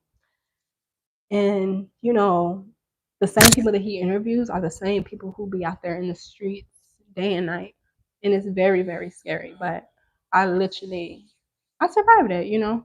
And I'm glad that I had those experiences so that I know what it's like and what's out there, you know. So it's no shame in my game. It's no shame in the life path that I've walked because before I became homeless, I felt like I had way too much stuff. I had too many clothes, too many accessories, too many wigs, too much stuff. Do you know what it's like to feel overwhelmed with just too much stuff? And I had gotten to that point, like, you know what? I'm gonna get rid of all the stuff. I want to start from ground zero and build myself up and see if I can do it. And I've done that when I got home, but it was hard to do it under the circumstances that I was in when I was in Georgia and I started to stay with somebody. And I tell y'all these things, I'm not asking for sympathy. I don't need nobody to feel bad. I'm just sharing my testimony in hopes that it reaches other young women so that they don't have to walk the same path. Like, let me have been the one to make these mistakes for you. So you don't have to go out there. You don't have to live the life that I lived. You don't have to do the kind of things that I've had to do. Not I say like I had to do a whole lot of shit. I didn't have to do nothing like that. But just had to have the kind of crazy experience that I've had. And I'm still very grateful. I'm still very, very grateful because my life is good. Like I live a good life. Like I feel like I had to experience those things in order to appreciate. I feel like I sound like this. I feel like I sound like this right now because I feel congested. So I feel like I sound like that. So annoying. I'm sorry if I do sound like that, but yeah. After this, at some point today, I'm gonna go put my head in some steam water with some lemon, and it's gonna open me up so I can sound clear again. And I'm not gonna sound as congested as I sound because I'm sounding real crazy to myself right now. But yeah, I feel like I'm somebody who had to experience homelessness in order for me to be completely humbled and grateful to never have to resort back to that because I have a great career now. I work very well, and I also am working on working for myself. I'm about to establish business licenses and shit for myself. So I feel like I had to go through those kind of experiences in order to be great. So I have something to reflect back on, and I know like, yo, you don't want to experience that again. So you better work. You better work so that you don't never have to go through those kind of things again. So, um, I'm humbled by my experiences. I'm not hurt. I'm not pained. I'm thankful for what I've experienced so that I know what to do so I don't have to experience it again. You know, sometimes you got to know what's out there. You got to know what's on the other side. You know, you just got to know what's on the other side. And now I feel like I know what's on the other side of darkness. I know what's on the side of greatness. So now the decision and the choices are mine. They're mine. So yeah, so it's like no hurt feelings, it's no hate, it's no shade, it's no none of that. I'm not shading that man in any kind of way. Like I'm forever grateful and thankful. Like it's all love, you know. And in certain things, like I'm not even shaming nobody for like the multiple women thing. Like somebody commented under my page and it's like, oh, I don't like the word force because I just don't like the word force. Um, but certain things I feel like with certain men, especially after dating another YouTuber who is fairly successful, bringing in large amounts, way over six figures or whatever, or right around six figures. Certain things, certain men that are successful, they are accustomed to in their lifestyle, and they are not to be shamed because that is what they can afford. That's in their tax bracket. That's what they can afford to have as a part of their lifestyle. It's a luxury because they have worked hard enough to afford to have multiple women. Okay, not every man is worthy and deserves that kind of thing, but certain men, I feel like it's embedded in their lifestyle at a certain point, and it just comes with the territory when you decide to be with them or you decide to entertain them. You have to understand as a woman, this man probably has multiple women. This man has multiple situations, and I mainly see that with men who are established and successful music industry men, um, and just men who are well off and who have access to multiple women. They want the luxury of having that, but that's not my cup of tea. So, you know, to each his own. But it's not like shame for like a man wanting to have multiple women. If you can afford that, you can keep all these women on your watch list and go ahead, do that. But it's just like you just have to have the right women who are down with the shit for that, you know. And unfortunately, I'm just not built like that. Like I'm really a lover's girl, and I'm too spiritual to deal with shit like that. Like I don't know what Molly the Sue, the maid, you have going on with her. I don't know who she's dealing with outside of you. And the only thing that bothers me with that is just like the spirits that can jump from one person to one person to one person and during spiritual interaction. So you guys, I literally think I'm losing my voice from talking so much, and I'm starting to sound really funny to myself. So I think it's time for me to log out. It's time for me to sign out of here. Let me read these comments before I go. I'm sorry that you had to go through that. Glad nothing happened. Yeah. Like I'm really protected, so I don't really have worries. But it was more scary than anything. Like the worst thing that bothered me was just being cold. Like I didn't like being cold. But I also found peace in not necessarily having like crazy responsibilities over my head because I was drowning in responsibilities at the point before I became homeless and I gave up on everything. Um, I was drowning in paying my car note, drowning in paying my insurance, drowning in paying my rent, drowning in all of the stuff that I have. Um, and I wanted to get rid of everything materialistic at that point in my life. And I did just that. And I started from ground zero. And there was no right or wrong way to do that. So I've come a long way and I still have ways to go. And when we talk about me releasing books, yeah, the autobiography is coming, but that's gonna come down the road once I'm more in my grown woman era, more evolved and more educated and more well rounded as a woman. That's when I'm gonna come back and do an autobiography for y'all. And it's not just gonna be surrounding around 6 months of my life. That's lame. No. It's gonna be surrounding my entire life because I'm going through so much other stuff aside from just that. So um, yeah. But for now, I do have another book coming, but it's gonna be more along the lines of a self-help book. My voice is really it's gonna be more along the lines of let me see if I can change my voice real quick. It's gonna be more along the lines of a self-help book. I can't. I think I'm congested, y'all. Because I sound like Squidward to myself right now. Oh God, I hope I don't sound as bad to y'all. Um, what was I saying? Oh yeah, it's still gonna be a book coming, but I think it's gonna be more along self help lines. Cause yeah, I want to self help you guys and help you guys help yourselves and evolve. Like I said, aside from the one book that I wrote, um, that people try to defame, and y'all better hope to the graces of God. I do not meet or have a relationship or come into contact with anybody who is in the business of YouTube, who is working at the YouTube headquarters. Because knowing me, I would. If I ever meet somebody that is operating the head of YouTube, some people gonna have an issue. Because I think some people have defamed the book that I wrote, my self help book, that teaches people about managing and sustaining and managing healthy relationships.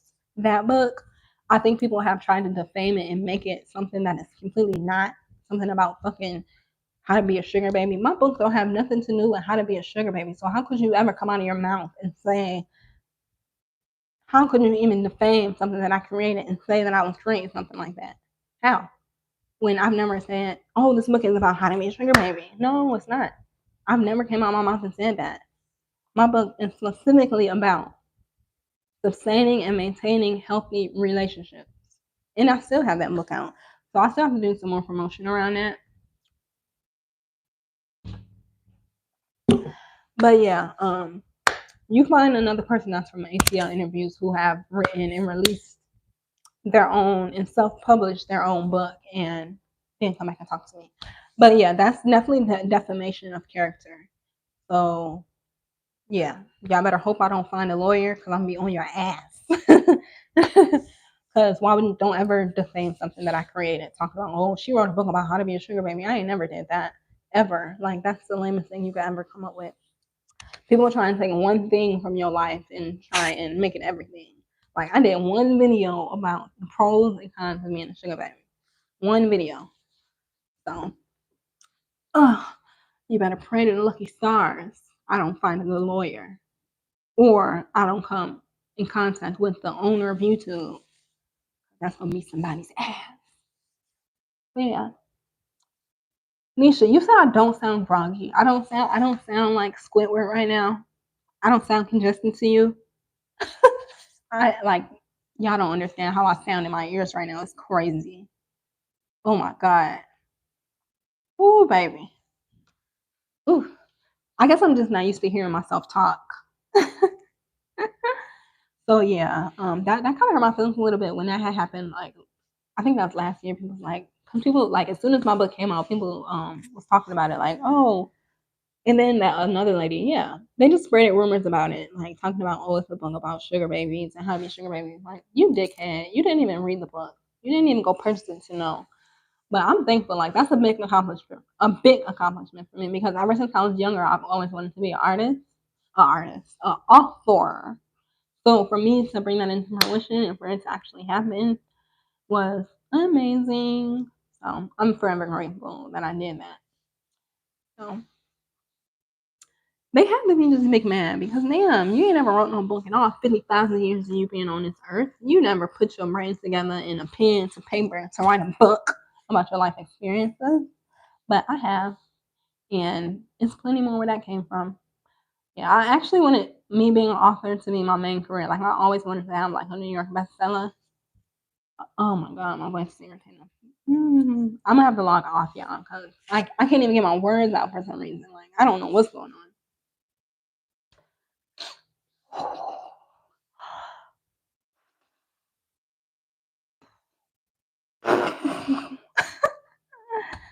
So yeah. So yeah, the next book is definitely gonna be along the lines of a self-help book. I don't want to drop too many details on it because it be more eyes on me than people that comment. A lot of people do be watching me, and like I said, I know that I inspire people because I watch everybody. So I know like that's just like you creating an outfit and then somebody going out there and buying a replica outfit or creating an outfit that's just the same and saying, oh, I created this.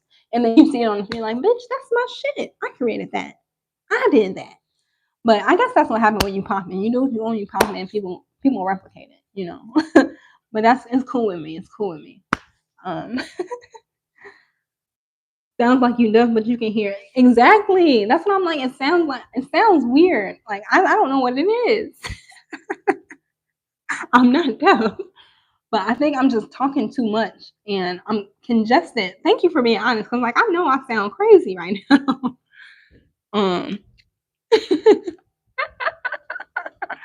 but yeah, let me get out of here, y'all. We've been on this mug for a good long time. To be a young lady, you on your shit and you doing good. I'm blessed. I'm blessed. I'm blessed. I'm blessed. Cause it's hard out here for a pimp. It's hard out here for a pimp. The world is not an easy place to move around in, but I refuse to let surface level shit bother me. Um, yeah, and I don't know. No, sis, you don't. You sound normal to me. This is crazy.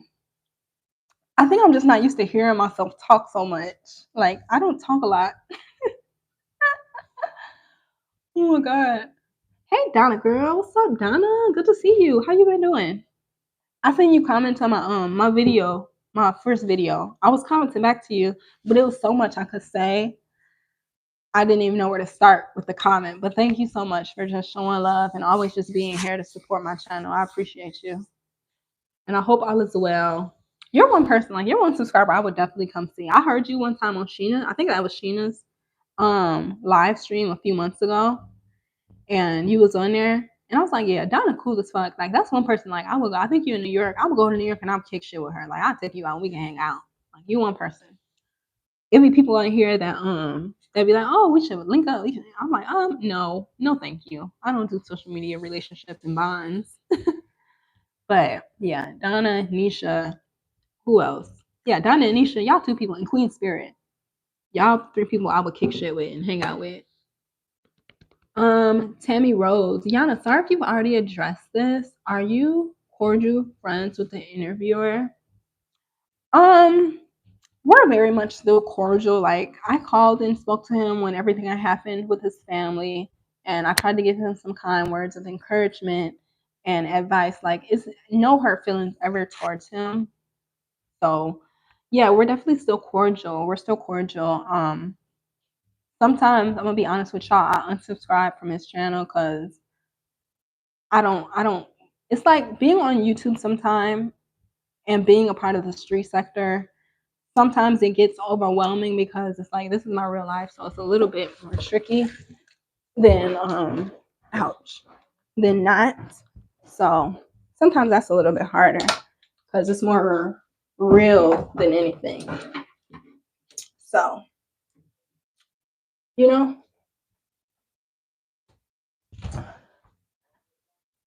no, yeah, I had clothes, but you can go in there. I was just the sound because I was on my phone. Yep.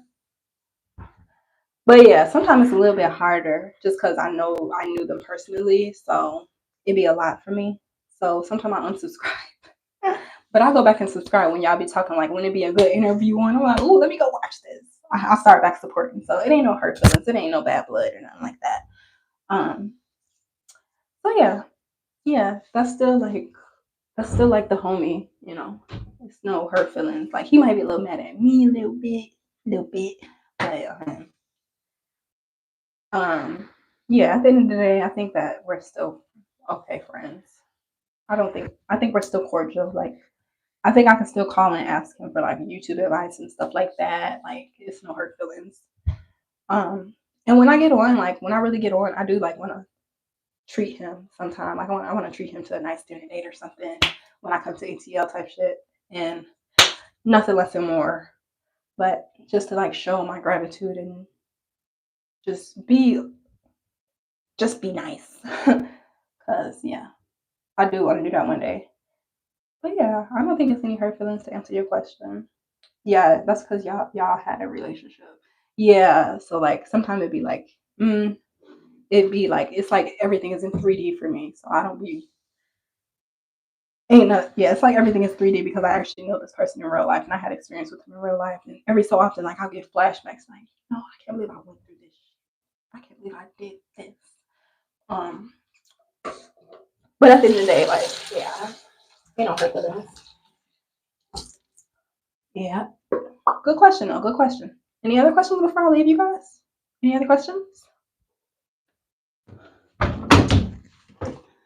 Because guess what I'm about to do? About to clean my content room. About to clean this content bathroom.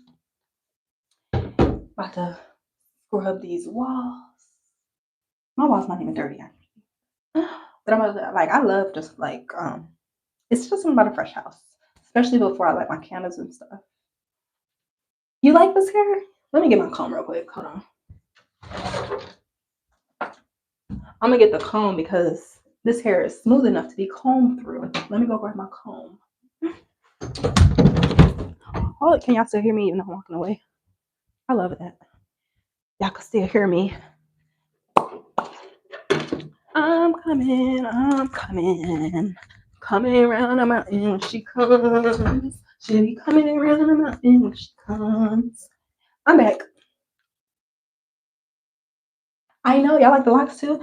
So that's the thing. You guys know. Okay. So my thing is with the locks. Oh, my locks are really beautiful under here. Like they're actually they got hang time. They got hang time. They about like right here when I stretch them out. When I really stretch them and I pull on them, they about like right here. No cap. So they have hang time, but like once they shrivel up, they be like right here. So, but this summer, I'm definitely gonna be rocking my locks. I'm gonna be rocking my locks this summer for sure. But I want to dye them. I'm ready to dye them. So, but this hair, I love this hair, and it was on sale. I'm not gonna lie to you guys, and that's why I grabbed it. And I was like, "Ooh, let me try this out." And I actually love it. Like I have to go back, and I want to have this hair when I go to Atlanta, cause baby, baby, let me show you. I just love it. It's just perfect. It's just really flowy. It's just I like that. I like hair that got like life to it. And I haven't straightened it. And this is supposed to be straight hair, and I have not put a flat iron to it.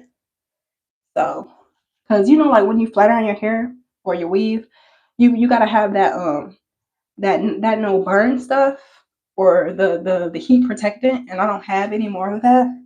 So I don't want to smell like burnt hair. So yeah. But otherwise, I haven't put a flat iron to it, and it's still pretty groovy. Let me see, a little bit of water. I haven't even put water on it, but it naturally gets wet. Like, of course, like in the shower, it's going to be a little damp. But yeah, it's really smooth, and you couldn't even know that I have locks under here. I really have locks under here. But this hair surprised me, and this is a closure. So yeah, it's cute, right?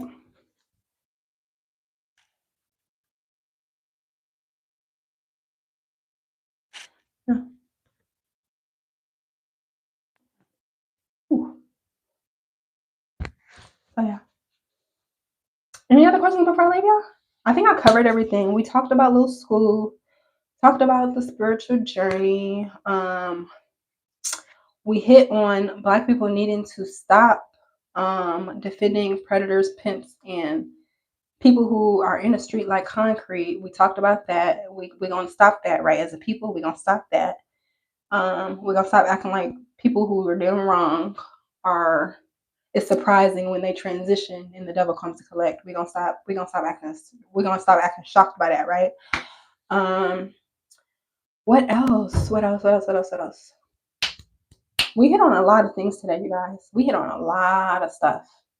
We talked about the beginning of how we learned about the spirituality. Okay. Somebody had asked, you weren't here, Donna, but I'm gonna do a video for you guys about the differences between like um those four subcultures we discussed: Santeria, Voodoo, and YC. So we're gonna talk about the differences between those because those need to be respected just like people respect people religions. Like people, yeah, it just needs to be respected just like people have their religions. People have their religious practices that need to be looked at and respected just like people respect people religions, you know. Yeah, I'm not saying I practice any of these, but I'm saying there's people out there that do. And I don't know, I just feel like they need to be respected too. Because they're not always negative and evil and bad stuff. It's just like what people grew up on, you know? It's not always something negative. So I think I'm gonna do a video on that, and then we're gonna get back to the saga on Thursday night. We'll go back and we will complete part 3 through 5, maybe. I want to say 3 through 4, 3 through 4, because the last finale part about the Jamaica stuff and what happened after, that's gonna have to be its own part. I haven't recorded that part yet, y'all, so I really don't know how and what that's gonna look like. But I think y'all gonna deserve the update because obviously somebody just asked like if we're still cordial and stuff like that. So I'll tell you what happened after Jamaica because it was a really big thing. Like, and he had the right to be mad.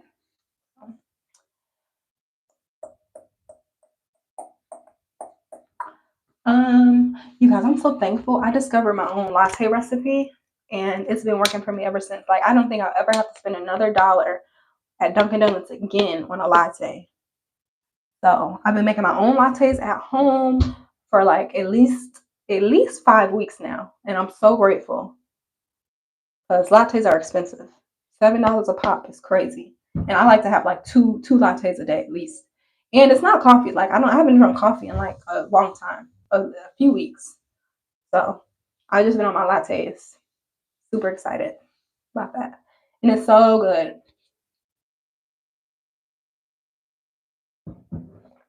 so creamy and good.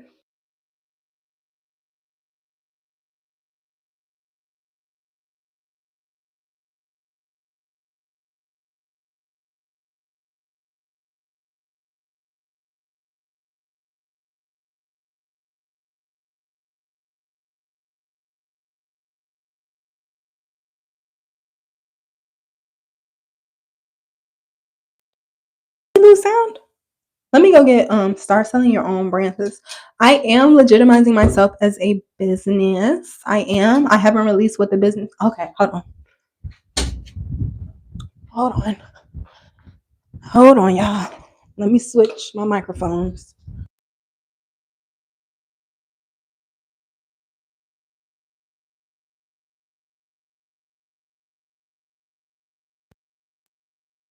Are we back? Can you guys hear me now? You good now? Okay, perfect. Sorry. I haven't charged that one in like over 3 weeks. So I'm surprised it's been going this hard with us this long. Hold on, let me readjust myself. Whew. I know, Donna, you love my mic.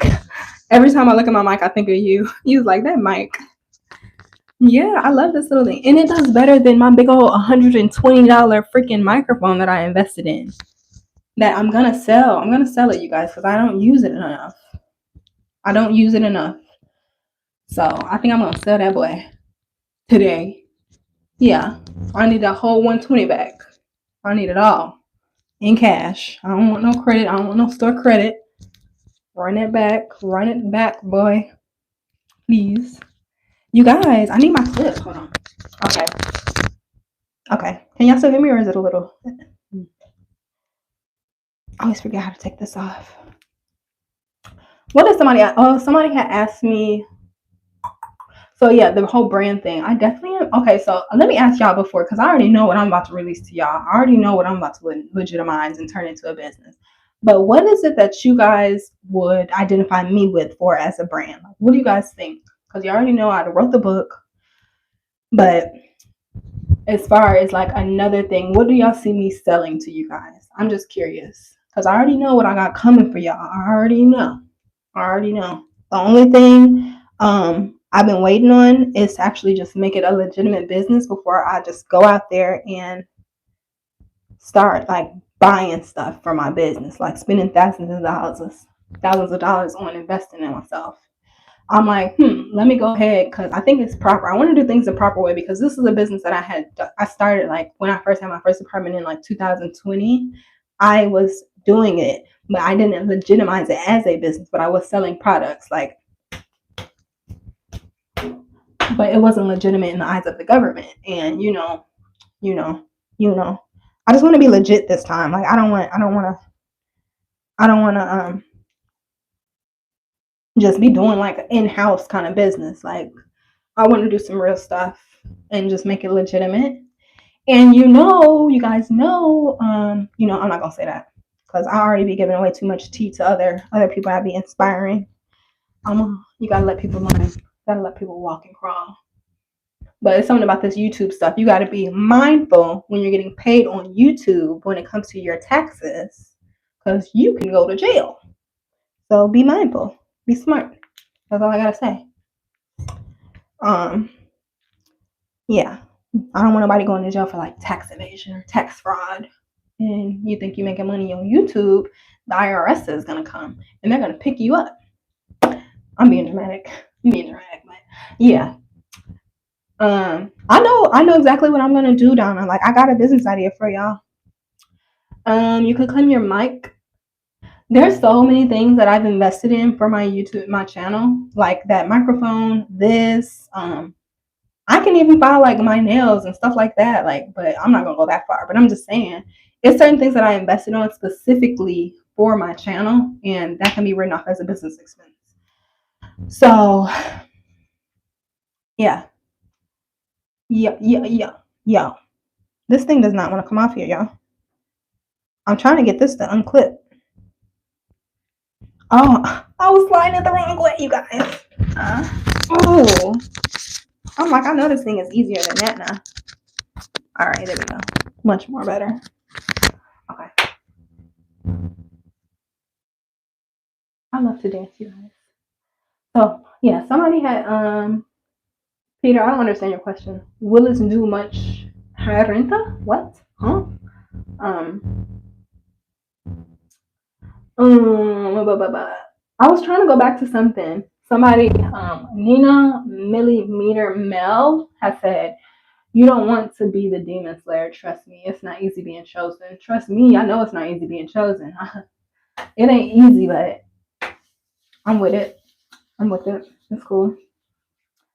I'm built for it. You know what I'm saying? If you're chosen, just believe and know that you're built for it. You know, you're built to last, for tough. It's for you. Oh, I like how this. Yeah, I like that. That's so cute. Oh, I've been trying to do that all week.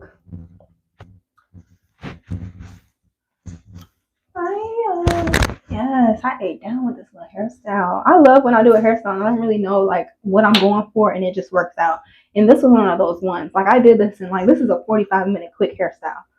And when I popped that closure on, I'm like, I did it. I did it again. I did it. Shout out to the weave guys.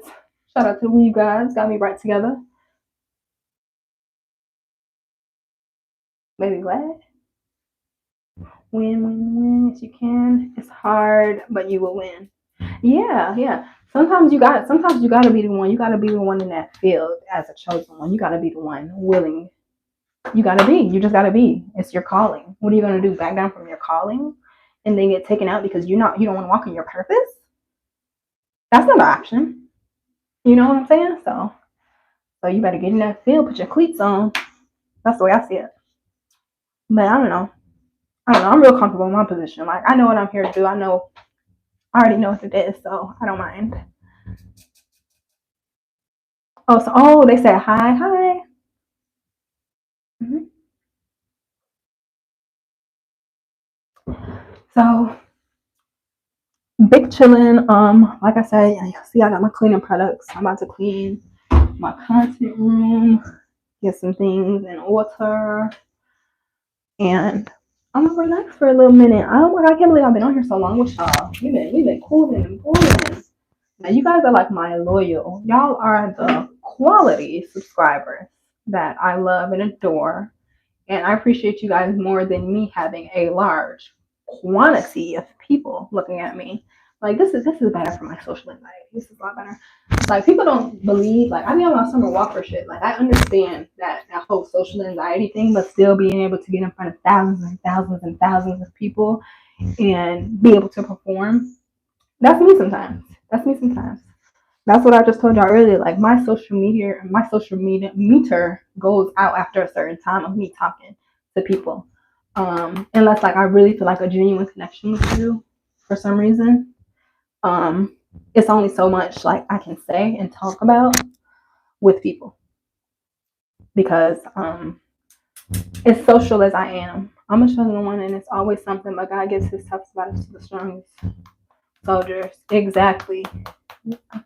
I'll be quick to go to God and cry about like, God, this battle is too tough. Take it away. I can't handle it. But no one I can handle it and be okay. But hell yeah. But yeah, and it don't even feel right. Like it don't even be feeling right to like do bad or do wrong things because when you're chosen, it's like you know you're not supposed to be doing certain things. So that little karmatic thing is gonna spin the block a lot quicker than it would for the average person that's doing wrong. You know. But yeah, I'm feeling really, really good. I slept really good last night. I slept from like 3 o'clock to 9:50, and then I ended up going back to sleep right after that. I think that's why I'm feeling like really hydrated, really energized, and really good. I'm being happy, and I love just coming to get the opportunity to come on here and chit chat with y'all. Nisha, you understand what Peter's talking about? Is he speaking Spanish or is it something else?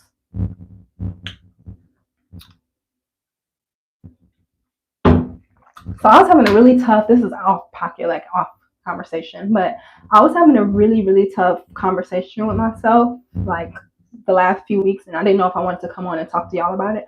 But like, I don't know.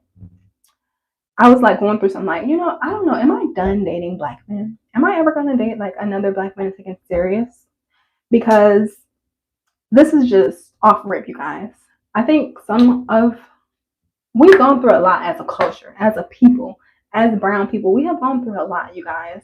And sometimes I feel like both of our traumas is a lot to deal with as people. Like it's very rare that you find another person who hasn't gone through like a lot of things in life, And I'm like, for me, just like when I date people, like I'm very specific. Like I look into the future when I'm dating somebody. Like, is this person gonna be a good father? Is this person, what is this person family background? Like what is their mindset like?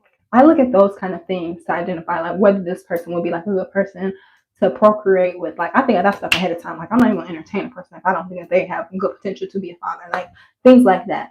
So I've been thinking, I don't know, like how no. Um, okay, I'm gonna just let you hang out. Yeah.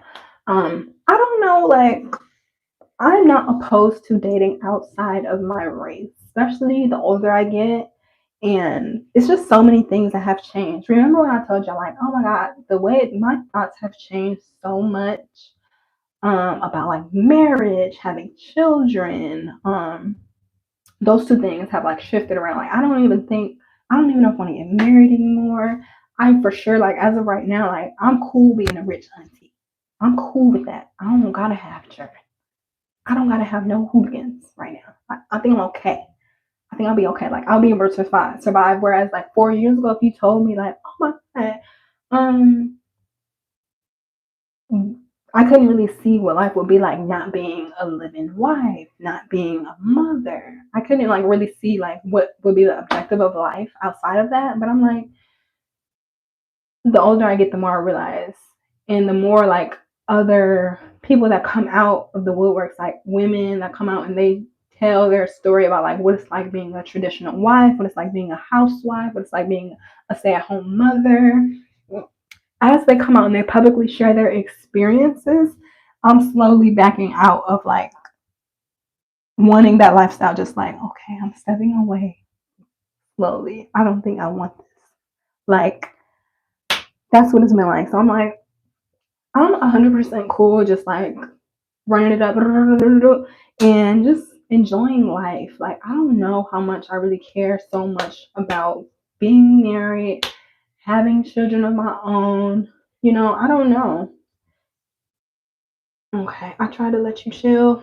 Try to let you chill because I'm in good mood today. But you gotta go, babe. You gotta go. You gotta go, go, go, go, go. That's the 360. 360 your ass out of time here. Like out of here. Out of here. My sisters found a great man at 45. And then I hear like great stories, like people getting married like in their 40s after they done with life. Not done with life, but like done fucking around or done doing whatever they do in life. And they find like the man of their dreams, the woman of their dreams. And sometimes that happens for people. And that's how people like end up having babies like in their 40s and in their late 30s. Because they didn't meet their person until like later. And that's 100% okay. So like I'm okay with like working hard, establishing myself as a businesswoman and doing all that. And then like meeting Mr. Henneth later in life. Like it's just no pressure on it. It's just no pressure on it. Like it's just sad the way like women end up getting into relationships and then they just lose their complete independence. They lose the things that they love about life because they're all in a relationship and they just all tied up in mommyhood. That's sad. Like I was watching TikTok yesterday. She was like, "Oh, I thought I found like the man of my dreams, and I moved in him, and it only turns out he has enough to pay the monthly bills, but I can't." She couldn't go like get her hair, do her maintenance as a woman, and it was like she was in hell basically. So I was like, I don't know, but like at this point in my life, I'm cool. Like I'm cool, just chilling. Not dating. I'm not looking for. I don't need nobody dating in my life. I don't need none of that. And that's something, another powerful thing. Like, y'all know the landman. Like, he's been in my life forever. Like, I love him down to his toenails. I do. I'm not gonna lie. I do love him down to his toenails. But I just think, and it sounds funny, like I said earlier, like we're just kind of too sexy to be together. We both just too fucking sexy to be together. Like, if anything was. But even him, like, I'm cool with him. I don't like need him. I don't like not head over heels. Like, oh my god, I need you in my life. Like, but I'm just saying, I'm just chilling. I'm not entertaining like the male species right now in my life. It's no desire to. Like I'm entertaining me. I'm entertaining my wants, my desires, and creating my own like empire. Now, if he would come around and he has his empire thing going, but it's like it's important as women, we be the man that we want to date. You know, if you want a rich man, be a rich girl. You know, you have to be what you're desiring out of people. You know, so yeah, I'm not really on that like, oh my god, I'm dying to get married, dying for a relationship, dying for this. Da, da, da, da. No, I'm dying to build my empire and get these businesses established, get these products in line, get them out to y'all, and just really being a boss babe. And that's really like kind of somewhat the direction I'm taking this channel to. I'm really showing how to be a boss babe outside of your relationship, outside of a man. You know, you can have the great qualities to be a great mother and a wife, but that doesn't have to be your end all be all. You don't have to be, you don't have to put yourself on pause to get these things, you know, live your life, establish yourself as a boss babe, have your ducks in a row, have your financials in order outside of a relationship. You shouldn't be dependent among a relationship, you know. But this just me talking to y'all. But yeah, yeah. Like I'm the rich man of my life. I be hearing girls say like I'm the rich man of my life. Yeah, I'm the rich man of my life. I take care of this over here. And that turns my own self on. Like I love being able to trick off on myself. I love being able to go out and ball out on me, and it's me that did it. Shoot, gifting myself. That's the kind of stuff I like to do. I like doing stuff like that. So I don't know. I'm just like really in my independence, boss babe era right now. Really just chilling. I'm not entertaining anything, anybody. I'm just doing my thing and really just working on boss babe stuff. So men don't like what? Right, you gotta match energy. Exactly, that's key. You gotta match that energy. And I'm just so grateful. I'm just so grateful.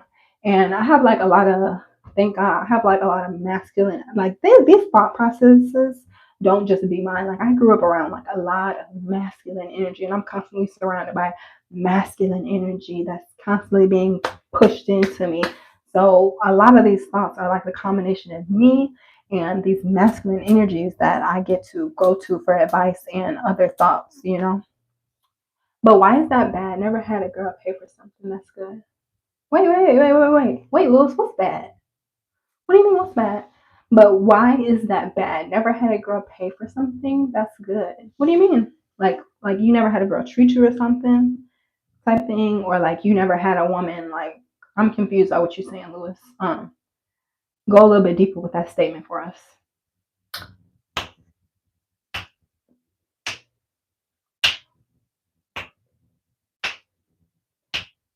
Oh, you never had a girl treat you to something? I'm not gonna lie. What I am gonna do, that you just reminded me of something. I like to do that shit for no reason. Like the landman don't even know what he got coming. Like when I go out there, when I go to my little trip or whatever, I'm about to like I'm be doing shit for no reason. Just because like I'm a natural caterer, I'm a natural nurturer and a natural caregiver. It's just in me. Like I like to make a full course meal and see somebody enjoy it. Whether it's my best friend, my man, my daddy, anybody. That's what I like to do. So I had this little thing set up like I'm about to get like a whole bunch of fruits and stuff and some candles, and I'm gonna have just everything laid out, just real cute and real nice when they show up. And I'm like, oh, there's some fruit over there for you. You can have some. It's just gonna be like a whole little layout, but I'm gonna be so casual. I'm gonna be so cool with it. He ain't gonna know. He ain't gonna see it coming. But it's just gonna be like a whole little setup, like everything he could want right there, and then I'm gonna be there. But it's just something I want to do. It's just like a little treat, a little something. But I'm gonna just sprinkle it in. It's gonna be real cool. I'm not really gonna like say nothing about it, but it's gonna be. I'm gonna dress it up for my friend, just because I want to. Just to so the motherfucker can miss me when I'm gone, type thing. I'm gonna give them something to think about, and I'm just doing it just because I'm not trying to fall in love. I'm not trying to have him fall in love. I'm just doing something because I can. And yeah. I'm gonna bring some fresh fruit. He don't eat meat, so I'm gonna bring him like some fresh stuff that's not meaty. He had a real specific diet, so I gotta bring some stuff. But it's just gonna be a nice little setup, make it real relaxing. give my friend a good massage because he need a massage. They got a crook in his neck. I'm like, why didn't you? Ain't nobody took care of that for you. You ain't went to go see the masseuse. He's like, you're the professional. I'm like, you're right. So I got some body oil. He gonna get the works. He's gonna get the works just because it gives me energy to do stuff like that. And it's not like for random. It's for somebody that I've known for like 10 plus years at this point. So it's just like I like stuff like that, just for no good reason, just because you want to be good to somebody, you know. But yeah, sorry I got off topic. Men are supposed to be providers, but women, yeah, it's like it's supposed to be a feng shui with it. Men, they're supposed to go get the bacon, and the women, we gonna cook the bacon, and we gonna make some dough and some biscuits, and we gonna go get some eggs from the chicken, and we gonna make this house a home. That's what we do. It's certain roles men and women have to have in order to create a feng shui. So we all flowing in the same way. Y'all know I think I'm a rapper sometimes. Sorry about that. But yeah, it's just the energy that's there, you know. But yeah, I'm looking forward to that. I got some tricks on my sleeve, some little cool stuff, you know. Cause this motherfucker, he's so cool. He too cool. He too chill. So I gotta bring some heat, make it hot. Yeah. But yeah, I'm just in this era of my life. I'm just chilling, getting money. I'm chilling, getting money, establishing businesses, treating myself like the queen I am, and I don't necessarily like the selection out here, so that's another reason I'm not entertaining nothing else. I'm entertaining myself because um I don't know, I'm from a small town and I'm like related to like if I go to Walmart 9 times out of 10, I'm gonna run into my cousin or I'm gonna run into a family member, a distant family member or something like that. It's very rare, like so I don't even got time. I don't believe in all that. I got too much family. So yeah. So yeah, my options here are very, very limited. So it's just like I don't got nothing else to do but be a boss babe. I don't got nothing else to do but boss up and get money and establish businesses and do that. Exactly. Me too. I run into everyone. Exactly. It's like you gotta walk into Walmart like this with your shades on. So don't nobody see you. Like, that's how it be. I'm like, oh my God, I know y'all. I know y'all don't say nothing to me. I know you my second to third cousin. Don't act like you don't. No. So it's like for me, if I feel like going to Walmart, I'm gonna go to the Walmart 45 minutes away, you know. And I don't even shop at Walmart. If I have to go to Jewel's, I'm gonna go to the Jewel's that's an hour away, so I don't run into nobody.